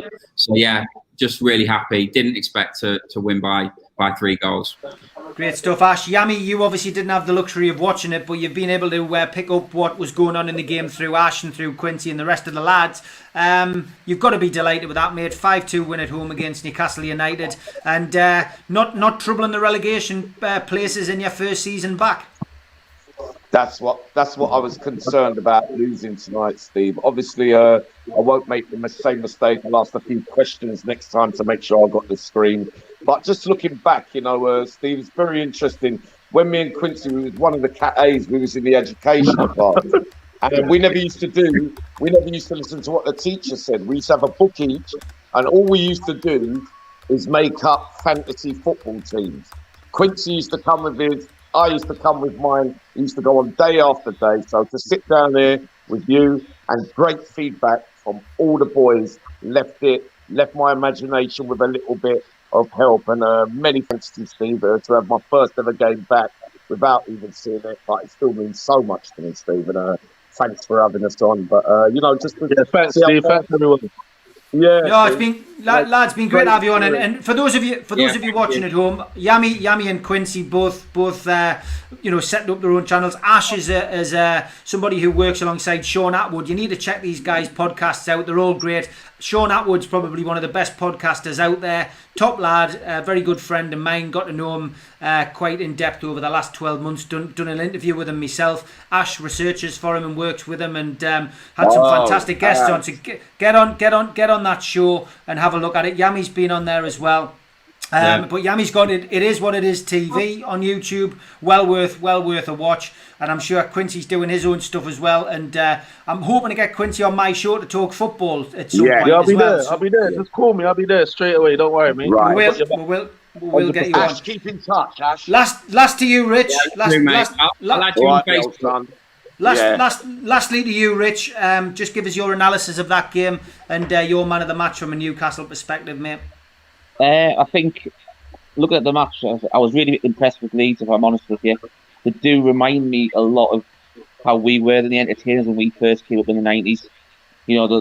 They're not scared of conceding goals, but they also know that they're going to score goals as well. So that's how it reminds us a lot of how we were when we were the entertainers. We'll always go and score one more than you, sort of thing.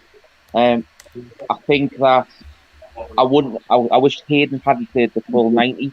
Bear in mind, he'd just come out of bed, a couple of days before the West Brom game. I think it was probably a full 90 minutes too much. I think he should have perhaps rested him tonight. So I think the selection was a bit iffy, if I'm honest with you, from Steve Bruce again. I think Fraser coming back was a big plus. He was man of the match tonight. I think he's got that extra quality. You can tell his delivery and stuff like that. He's got the link up there with Wilson. Attacking wise, I think that the one thing that we really need to focus on is trying to get those attacking pieces of the jigsaw all on the pitch at the same time. We don't ever seem to have Wilson, Fraser, ASM, and Miggy on the pitch at the same time, because I think when you've got those front four on the pitch, I think they're going to cause problems for a lot of teams because of the pace that they've got in there. I think today highlights how out of depth Sean Longstaff's been in recent weeks, and I think that centre midfield in the transfer window has to be a focus point. Yeah, we definitely need a creative midfield player. I don't think anybody would disagree with that. So, listen, absolutely fantastic show. It's always great to have people on from the opposition as well, and great to have Quincy on as a neutral. But a big thank you to Al Walid, to Chris, to Daz, to Pete, to Rich, to Yami, to Ash, and to Quincy, and of course to Stu Penman, who we had on earlier on, and to Chris. Big shout out to all of them. We're also doing a big campaign. Oh, I did want to mention this as well. Hold on, I downloaded this. Ash, you did send me this. That's just explain a little bit about that photo before we go.